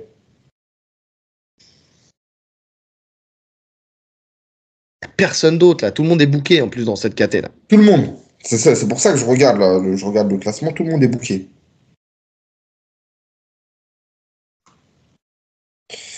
Ouais. Non, mais Ça après, voudrait dire que ça serait vraiment dans pas longtemps. non, je pense pas. Je pense pas que ce soit Pereira. À mon avis, honnêtement, hein, s'ils font ce combat-là, Jones contre Aspinall, ils mettent Volkov en backup. Écoute, je sais pas. Je sais pas, la performance, elle était pas ouf non plus de Volkov, hein. Ça reste. Attends, non mais. Faut se mettre à la. Il a dit, ça sera le combat le plus ouf, un des combats les plus ouf de l'histoire de l'UFC. Tu mets pas Volkov en backup, hein. Non, mais attends, dans tous les cas, si c'est annulé, même si c'est Pereira, ça remplace pas Jones. Ça sera pas le Et combat le plus Pereira, ouf c'est dans une tous les star, cas. c'est une énorme star par rapport à Volkov. D'accord, mais dans tous les cas, à partir du moment où les places sont vendues, les places sont vendues. Ils vont juste le rebooker plus tard et puis fin de l'histoire. Tu penses qu'ils annulent? Bah, dans ce cas-là, ils font pas de backup alors. Non, je t'ai pas dit. Non, pour moi, ils mettent Volkov. Ils vont. Ouais. Donc, ils feraient Jones Volkov Ouais. ou Aspinal Volkov? Ouais. Ah, je sais pas. Je sais pas. Moi, j'aime à croire quand même que ça puisse se faire. Je dis pas que ça va se faire, que ça puisse se faire. Tu vois, là, moi, franchement, tu m'annonces ça, je me dis, effectivement, tu vois, c'est Coco l'éclate.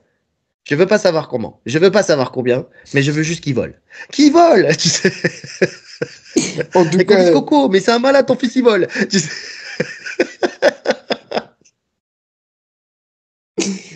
non, franchement, si ça se fait, comme tu dis, c'est que c'est là. C'est dans 2, 3 mois, parce qu'on sait que Pereira, il enchaîne. Il va pas rester bloqué 6 mois sans combattre, Pereira. Bah, c'est ça. Attendons le premier pay-per-view de l'année. On en saura un peu plus. Exactement. Il me tarde, il me tarde. On enchaîne avec la nouvelle organisation de combat qui va naître, qui est en train de naître, qui a pris un peu de retard, mais qui va sortir, la Global Fighting League. L'idée est de transposer le modèle des sports collectifs américains, donc que ce soit le basket, que ce soit le football américain, au MMA, avec un système d'équipe en fait tout simplement. En fait, ce qu'ils veulent, c'est que les gens puissent comprendre plus facilement en fait le système du MMA, tu vois, en transposant, tu vois, les choses qui aux États-Unis sont habituelles, avec la saison régulière, avec les demi-finales, finales, peut-être un Super Bowl du MMA, j'en sais rien. Mais bon, donc ils veulent créer des équipes par ville, mais dont les membres pourront venir de n'importe où. Car ils vont être draftés. Ils seront draftés entre janvier et avril, d'ailleurs. La question, donc voilà, on va pas parler de la question tout de suite. Donc ils disent qu'ils veulent donner la priorité à la santé et au bien-être et à la retraite des combattants. Il y aura du sang neuf, mais aussi des anciennes gloires, et il y en a 50 qui ont été citées. Donc, allez, pêle-mêle, Tyron Woodley, je les ai toutes pris, mais on va peut-être pas tout citer. Tyron Woodley, Fabricio Verdum, Anthony Vanderlei Pettis, Silva. S'il y a un nom à Junior citer, c'est celui-là. Vanderlei Silva, mais d'autres aussi, hein, Thiago Santos, Arlovski, Gabriel, Kevin Lee, Frank Mir. Attends, je vais passer vite fait. Alan Belcher, Ilir Latifi, qui on a comme nom Benson Anderson, Gegard Moussassi, Rouzimar Parales. Ah putain, il y a des chevilles qui vont sauter. Qui en a d'autres encore. Après, plus on va loin. Hector Lombard, je crois. Philos. Robelis Desplaines qui vient d'être viré de l'UFC. Donc ça, c'est dans les nouveaux profils, mais c'est des gens qui ont été jetés de l'UFC. J'ai pas Hector Lombard, Tanner Bowser, Alors, on a des anciens, ça vend pas du effectivement. rêve. Ouais, Yann Cabral et tout ça. Alors, c'est pas du rêve, mais tu sais, je commence à me poser la question, c'est quel sera leur. Alors, pour certains, ça sera. Enfin, tu vois, ça sera des gens, des combattants qui vont. Gustafsson aussi. Gustafsson, ça sera des combattants parce qu'ils restent encore jeunes, ils restent compétitifs. Pour d'autres, je me demande s'ils n'auront pas un autre rôle, tu sais, que de combattre, parce que il y a des combattants là-dedans, je les vois pas combattre. Enfin, au moins, tu Vanderlei Silva, à moins de risquer de mourir dans la cage, Il je le peut vois pas pas y combattre. avoir d'autres rôles. T'es dans l'équipe, tu combats. Ça peut être du coaching. Ah non, c'est pas eux les coachs. Il y aura des coachs. Il y aura des coachs Écoute, qui j'ai sont pas vu professionnels. ça. J'ai pas vu. Si, j'ai écouté le travail de Fight Minds où justement ils expliquent vraiment bien comment ça se déroule. Et non, non, il y aura des coachs. Maintenant, c'est pas dit que ces noms-là que tu as cités seront draftés. Tu vois, peut-être que Vanderlei il sera pris dans aucune équipe. Et je le souhaite. Je le souhaite sincèrement.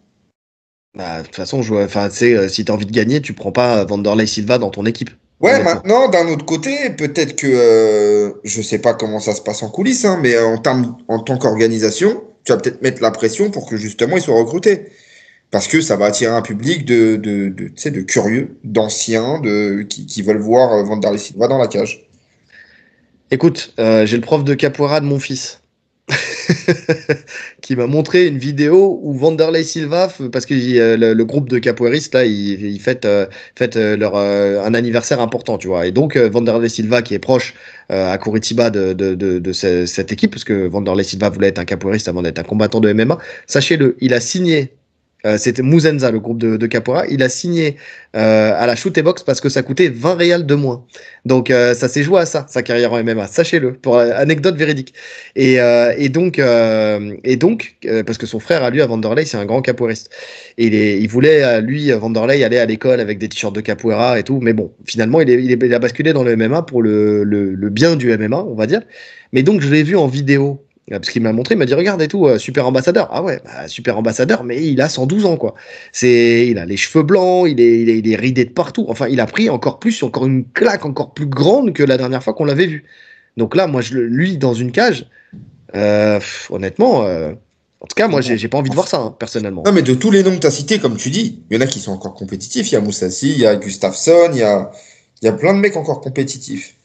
Mais moi, j'ai encore ce problème avec le fait déjà de recruter des anciens, toujours des anciens de l'UFC, qui en fait ne légitiment pas ton organisation, puisqu'on a vu que ces mecs-là étaient sortis de l'UFC parce qu'ils étaient plus haut niveau.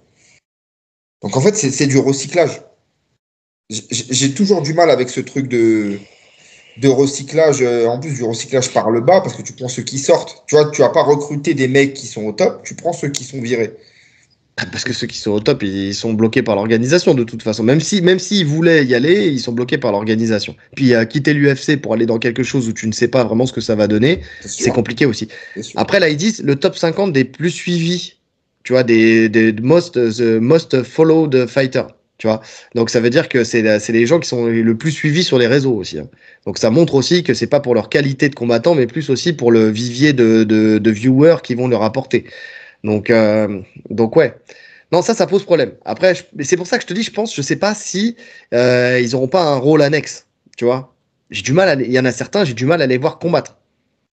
Parce qu'ils disent, ils sont signés, mais signés pourquoi? Parce que tu sais, un coach dans une organisation, tu le signes aussi, hein. Tu peux le signer dans ce cadre-là, peut-être. J'en sais rien. Il n'y a pas de.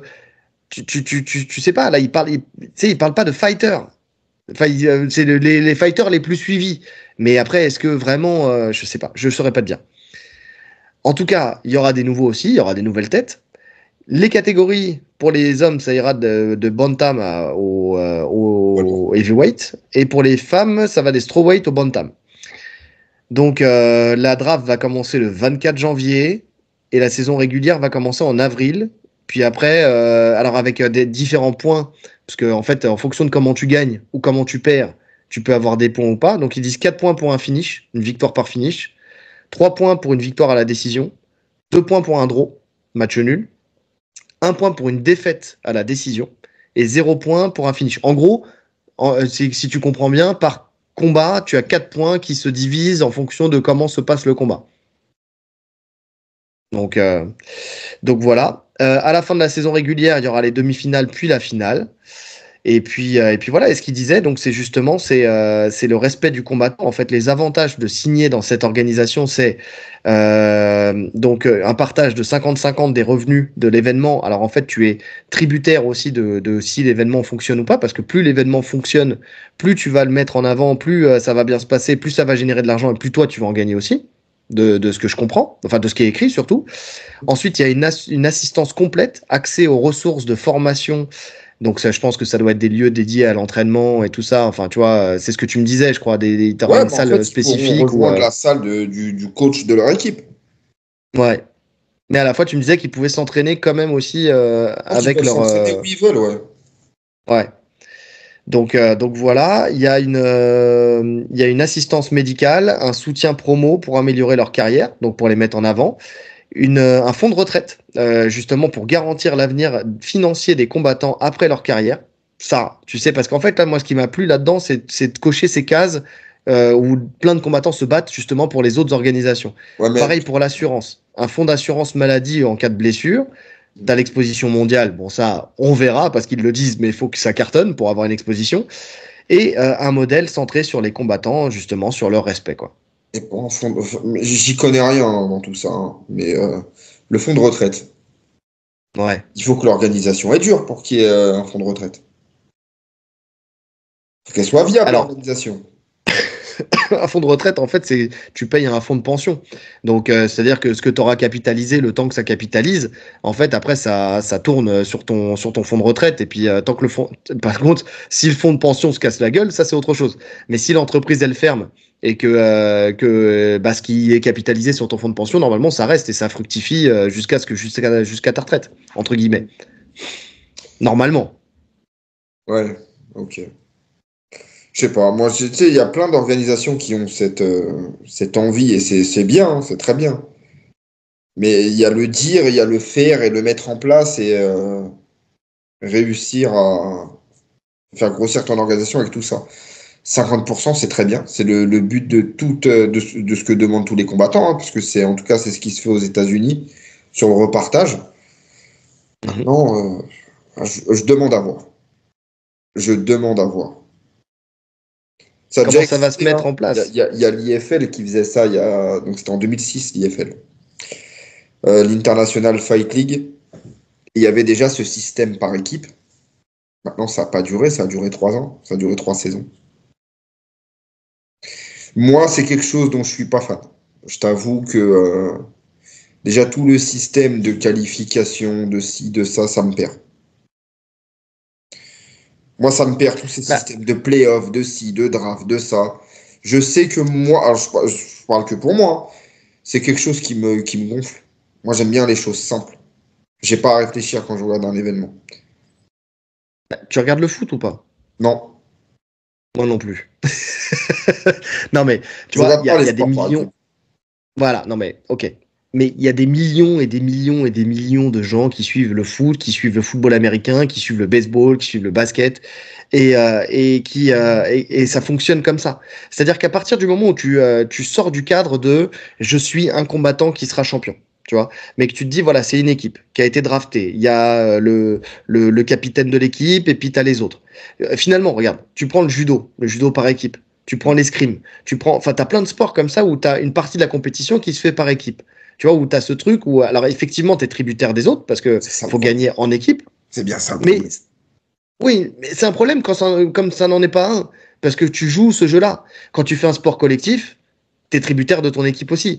Ouais, si tu fais une passe, si le quarterback il fait une passe à un receveur qui la rate. Mais complètement, mais quand tu fais un sport collectif, tu fais un sport collectif. Nous, on ne fait pas un sport collectif, on fait un sport collectif à l'entraînement, parce qu'on a tous besoin d'une équipe structurée. Maintenant, dans la cage, c'est tes responsabilités. Tu sais pourquoi tu montes, tu sais que si tu perds, c'est toi qui perds.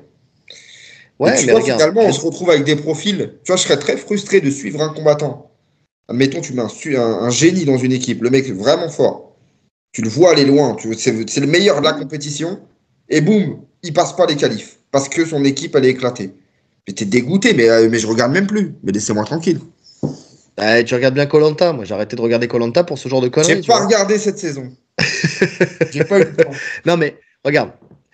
La différence peut-être avec les autres fois, c'est que là, t'as l'équipe, tu sais, c'est parce que tu sais, il y a des gens qui, tu sais, j'entendais, je sais plus qui disait, oui, mais qu'est-ce qui va motiver les gens? Parce que tu vois, si tu fais partie, par exemple, c'était la sueur.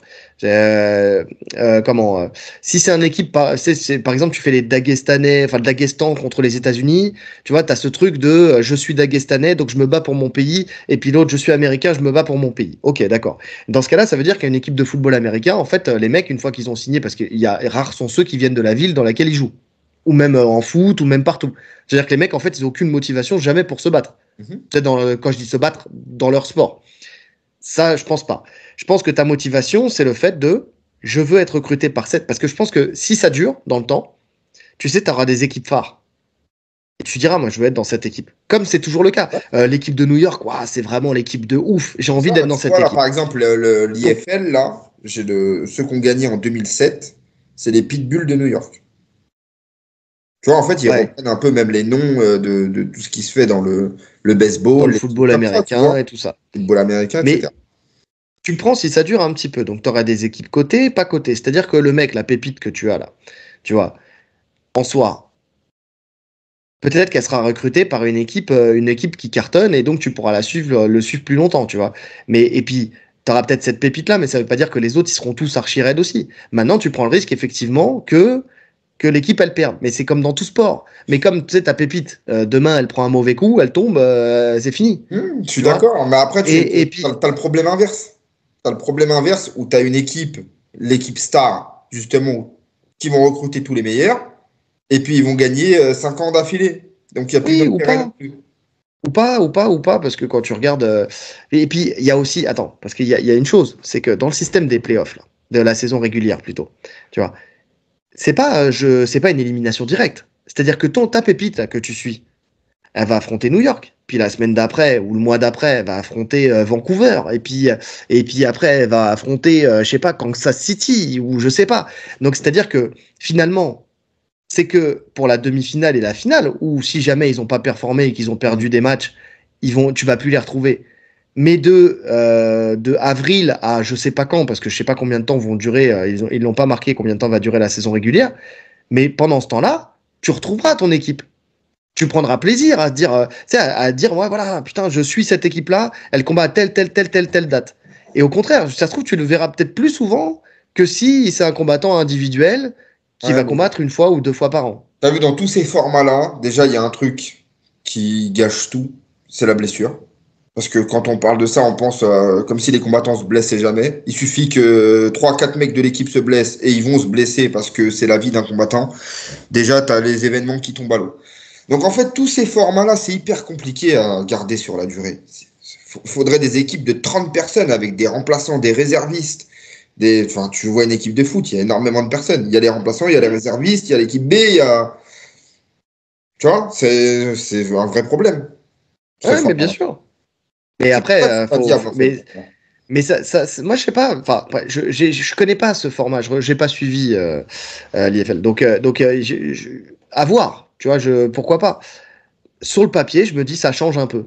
C'est-à-dire que en fait, pour moi, je le vois un peu comme une manière différente de consommer du MMA. Tu vois, c'est-à-dire avec vraiment ce système, mais à la condition qu'il y ait des profils intéressants. Après, je dis pas que je vais regarder. Hein. Je dis pas que je vais regarder, mais je peux comprendre qu'il y ait des gens, tu vois, qui puissent être intéressés par ce format-là, à se dire que tu sais qu'on cette logique, voilà, de suivre des équipes. Et peut-être que moi, je ferais comme tu vois, j'adore le football américain. Tu vois, par exemple, je suis un grand fan de football américain, mais j'ai pas l'occasion dans la saison justement de suivre tout. Tu vois, de suivre les matchs et tout ça, j'ai pas le temps de regarder. Par contre, mon petit kiff, ma petite pépite, c'est, enfin, tu sais, mon petit chocolat, c'est tous les ans, je regarde le Super Bowl. Tu vois, le Super Bowl, je regarde un match dans l'année, c'est le Super Bowl. Je me fais mon petit kiff tous les ans et je me regarde mon Super Bowl. Et ben, tu vois, il y a des gens qui vont suivre tout et puis il y a des gens qui vont suivre que la demi-finale, la finale. Il y a des gens qui vont, enfin, tu vois, je pense qu'il y aura, tu pourras trouver ton compte un peu dans tout, quoi. Ouais, mais s'il y a des gens qui regardent que la demi-finale, la finale, et ben ça dure qu'un an et puis ça coule. Parce que tu as besoin qu'on te regarde tout le temps. Non, parce que non, je t'ai dit, il y a des gens qui vont tout regarder, il y a des gens qui vont regarder que la demi-finale, la finale. C'est-à-dire que tu peux consommer différemment. Mais comme il y a des gens qui, comme nous un petit peu en soi, comme l'UFC, qui regardons les main events, tu vois. C'est déjà le cas. C'est déjà le cas dans le MMA. Bah, le MMA, tu le consommes quand tu veux. C'est déjà le cas. Il n'y a aucune différence avec ce que tu dis. Le fait que ce soit des équipes ou pas des équipes. Là, pour le coup, et parce que tu t'attaches à des personnages. Tu t'attaches à un collectif pour une fois. Et regarde, non, c'était ça l'exemple. Il m'est revenu. Il n'y a pas longtemps, là, j'ai beaucoup de retard. J'ai regardé la saison 2 de 100% physique. Tu vois. Et pour beaucoup, tu as des sportifs collectifs, mais tu as des sportifs individuels. Tu vois, t'as un ancien de l'UFC, t'as des combattants de MMA, et tu vois, t'as des mecs qui sont sportifs donc dans des sports individuels et qui ont dit putain, j'ai pris plus de plaisir et je me suis plus donné là que c'était des tâches en équipe et je suis plus dégoûté quand je perds parce que derrière j'ai été et pourtant ça reste des gens qui sont individualistes à la base. Tu vois, enfin tu sais qu'on fait un sport individuel à la base. Donc ils y ont pris goût, tu vois, ils se sont donnés pour leur équipe. Ils se sont soutenus et tout ça. Et en fait, tu te dis peut-être que aussi dans le MMA, tu peux te retrouver avec peut-être d'autres choses qui vont t'animer, tu vois, pour aller chercher et te transcender pour aller faire gagner ton équipe. Mais c'est déjà le cas. Je me fais l'avocat du diable. C'est déjà le cas, en fait. Tu le fais déjà pour ton équipe quand tu montes dans la cage. Et en fait, il y a absolument rien qui va changer parce que le public ne voit pas ce qui se passe dans l'entraînement, etc. C'est pas une émission de télé-réalité. Ce qui va se passer, c'est que le mec va venir avec son coach et son homme ils seront deux dans son coin. L'autre équipe, elle sera pas là, hein, elle sera dans le vestiaire. Donc en fait, tu vois pas de cohésion, tu vois rien de particulier. Tu vas voir un combat de MMA normal. Ouais. Bah, je sais pas. Ça dépend comment ils le filment, ça dépend comment ils le tournent, ça dépend de plein de choses. Il faudrait un suivi. Et encore, il faudrait qu'ils s'entraînent tous ensemble. Et ça, ils sont même pas obligés. Donc chacun fait ce qu'il veut. Donc je sais pas. Bah, écoute, on verra. De toute façon, comme d'hab, hein, c'est une nouvelle. Ça peut être que bénéfique en soi. Soit ça marche, soit ça marche pas. Mais ça coûte rien d'essayer. Et puis on va regarder les premiers événements et puis on fera un petit débrief sur ça. Parce que là, tu sais, ils parlent de promotion en fait, que tout tourne autour du combattant, des combattants.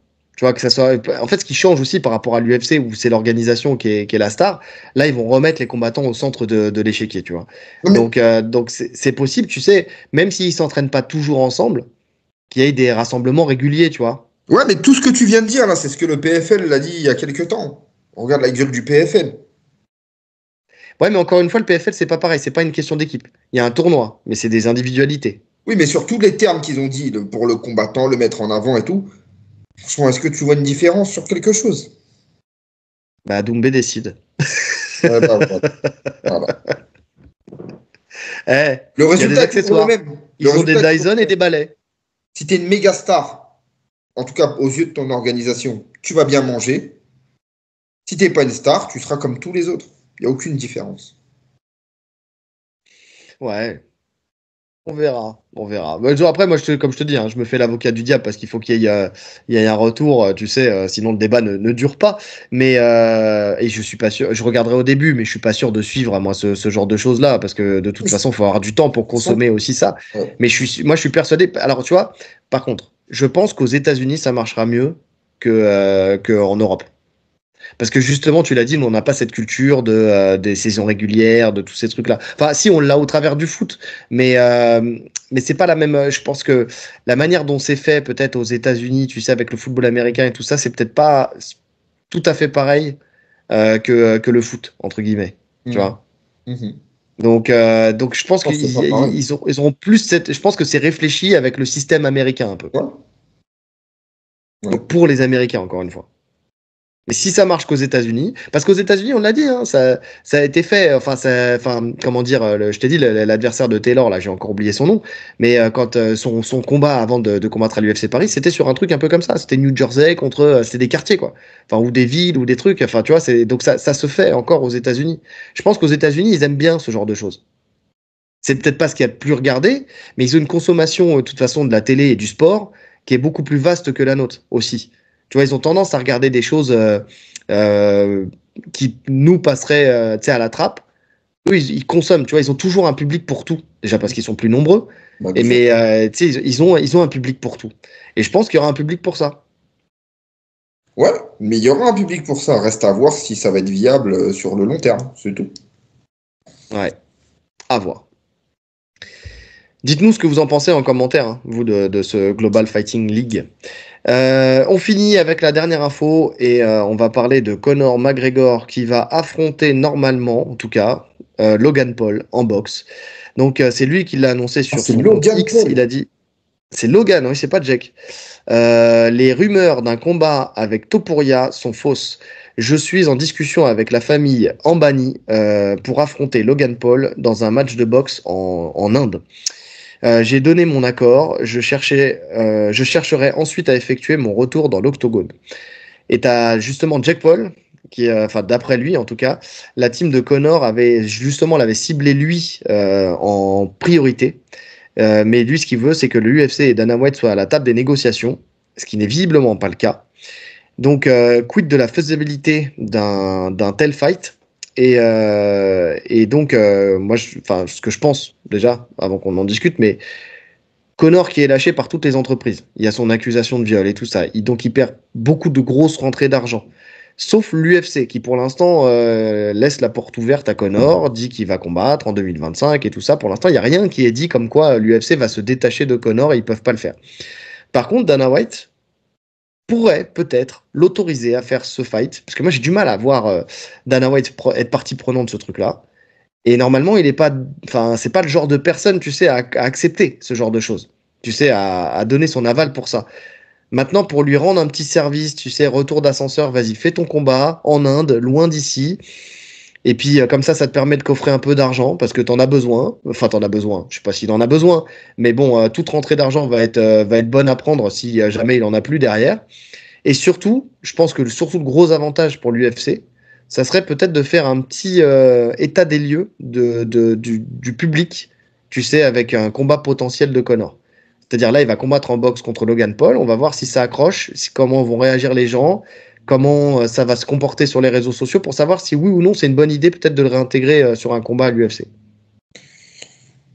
Ouais, je sais pas. Non, pour moi, ça va pas se faire. Non, pour moi, ça va pas se faire. T'imagines, il perd contre Logan Paul. À la limite, Jake Paul. Jake Paul qui, on l'a déjà dit, hein, est loin d'être dégueu en boxe. Il nous a montré qu'il était très sérieux dans son entraînement et qu'il est au niveau. Hein. Il est au niveau. Alors, il sera pas champion du monde de boxe anglaise, mais il nous montre des combats plutôt propres. Son frère, c'est tout l'opposé. Son frère, c'est une catastrophe. Oh, putain. À qui le dis-tu? Mais justement, tu vois, je pense qu'il se dit peut-être qu'il a plus de chances de le battre. En plus, Jake Paul aujourd'hui, en termes de gabarit, c'est le jour et la nuit. Enfin, même si Conor il est beaucoup plus massif qu'avant, c'est pas la même catégorie, loin de là, quoi. Non, écoute. Alors, très honnêtement, je m'en fous complètement. Conor, j'ai complètement. Ça y est, moi, je veux même plus le revoir, en fait. Il est sorti de ma tête. Mais vraiment. Le truc avec Chandler, là, il m'a. Alors, est-ce que c'est de son fait à lui ou est-ce que c'est l'UFC? Ça, on n'en sait rien. Mais on l'a trop teasé pendant longtemps pour qu'au final, il n'y ait rien et c'est bon, quoi. On est passé à autre chose. Ouais, moi, ça va au-delà de ça. Moi, c'est vraiment cette accusation de viol, tu sais, qui me... Tu vois, où là, j'en parle. J'ai hésité à mettre cette actu. Hein. Je l'ai mise parce que en fait, c'est ma curiosité. Non pas de savoir si ce combat va se faire ou pas, mais de savoir si l'UFC va l'accorder ou pas. En fait, tu sais, parce que c'est Lionel du Café Crème Sport sur le groupe qui l'a mis en premier, qui l'a partagé sur notre petit conversation privée podcaster là. Et la première des choses que j'ai dit, c'est l'UFC va accorder ça. Tu vois, vraiment, j'ai posé la question. L'UFC va vraiment être d'accord avec ça. C'est pas du tout, tu sais, dans la politique de l'UFC actuelle d'accorder un combat comme ça. Déjà, la boxe anglaise pour ces combattants, c'est déjà assez compliqué. Mais en plus de ça, là, pour le coup, enfin, tu vois, pour un freak show comme ça, avec un Conor qui normalement est bouclé, bouclé par l'UFC parce qu'aujourd'hui ils le tiennent complètement. J'ai du mal à croire que ça va se faire. Moi, je partage ton point de vue. Je pense que ça se fera pas. Maintenant, s'il l'accorde, tu vois, ça va en dire long aussi sur l'organisation et sur ce qui, justement, sur le fait que Dana White va lui faire peut-être un dernier petit privilège. Tu vois, c'est ce que je disais tout à l'heure. Pour moi, s'il l'accorde, si jamais ça se fait, c'est qu'il mange avec lui, c'est qu'il est co-organisateur. Ouais. C'est pour ça que justement Conor dit dit qu'il veut que l'UFC soit à la table des négociations. Il sait très bien que sans l'UFC, il n'y aura pas de combat. C'est comme ça qu'ils ont fait Mayweather. Hein. C'est parce que c'était une co-organisation.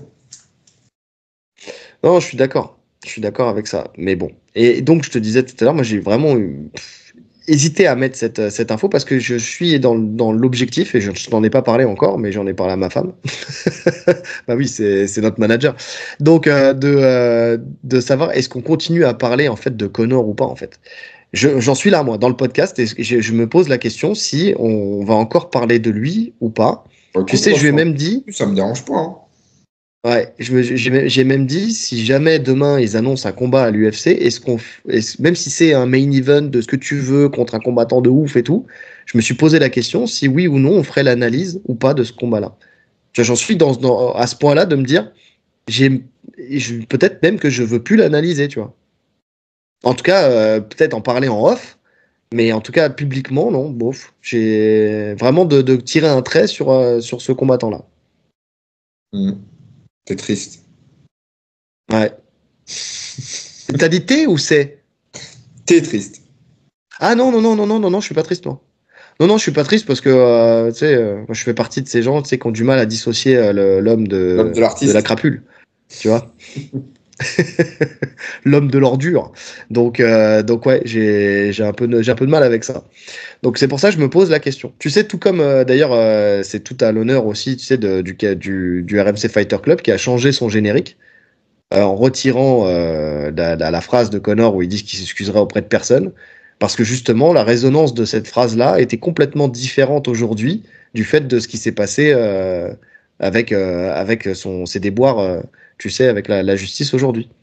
Ils ont complètement changé le générique pour retirer ça. Ouais. Après, moi je sais pas quoi penser de tout ça. Genre, en fait, je m'en fous un peu, dans le sens où c'est difficile à juger.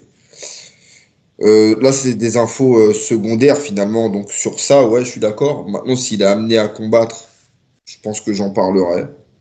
C'est pas quelque chose. Parce que dans ce cas-là, on s'arrête tout, et dans ce cas-là, il y a plein de combattants dont on parle plus, tu vois. Ouais. On parle pas de John Jones, on ne parle pas de Dana White, on parle de personne. Ouais, mais c'est différent. Ouais, mais on met où le curseur? On met où le curseur? Parce qu'on peut, il y a d'autres personnes qui vont rétorquer, oui, mais il n'a pas été jugé au pénal.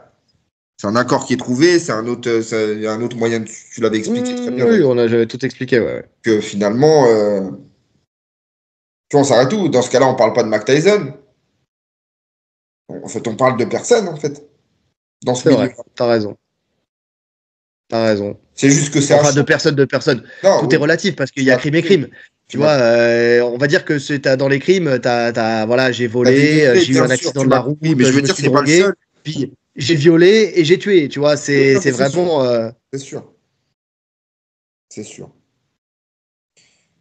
Dieu merci, il n'y a pas que des violeurs et des tueurs à l'UFC et dans le MMA parce que sinon on ferait boutique peut-être. Tu vois. Ouais. Donc ouais, bah écoute, je te dis ça là, c'est à chaud. Hein. On verra par la suite. Et là, la preuve, c'est que regarde, j'ai quand même mis le sujet. Fasse une analyse de Conor, hein, je te le dis. Ah, l'analyse, je sais pas. Peut-être annoncer un combat, l'analyse, j'en suis pas sûr, je sais pas. Voilà. Si déjà on arrive au stade d'annonce de combat, c'est déjà bien. L'analyse, on verra plus tard. C'est vrai. Mais bon, on verra. Est-ce que tu as quelque chose à rajouter sur cette parodie de Fight? Non. Alors, on a fait le tour. Ouais, on a fait le tour. Ah oui, il n'y a pas de questions auditeurs cette semaine. Et non. Malheureusement, il y en a eu plusieurs la semaine dernière, mais il n'y en a pas eu cette semaine. Donc à vous, à vos claviers, n'hésitez pas à nous poser des questions. Alors des questions qu'on n'a pas déjà traitées. Alors je suis désolé mais j'ai répondu en général en commentaire directement. En général, si on a déjà traité la question, on la retraite pas une deuxième fois parce que ça fait de la redite. Donc voilà, il faut juste retrouver les épisodes où on avait traité la question. Donc voilà, et c'est vrai que des fois, on n'en prend pas conscience parce soit on n'a pas attendu, soit parce qu'on se souvient plus. Mais c'est vrai que oui, là il y avait une question sur les combattants surcotés et sous-cotés. On avait déjà traité cette question-là, donc c'est pour ça qu'on l'a pas retraité une deuxième fois. Donc c'est pour ça. Un petit mot de la fin. Petit mot de la fin. Est-ce que tu vas refaire un flop? Non, il faut pas que j'en fasse un flop cette fois-ci, justement. Donc,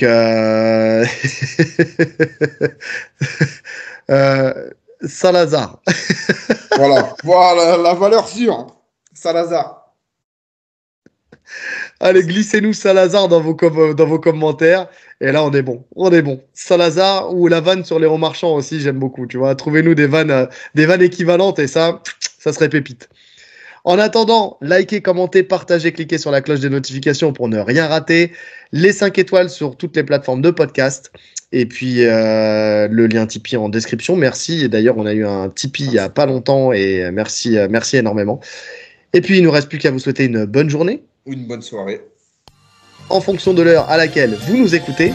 Allez, salut! Salut!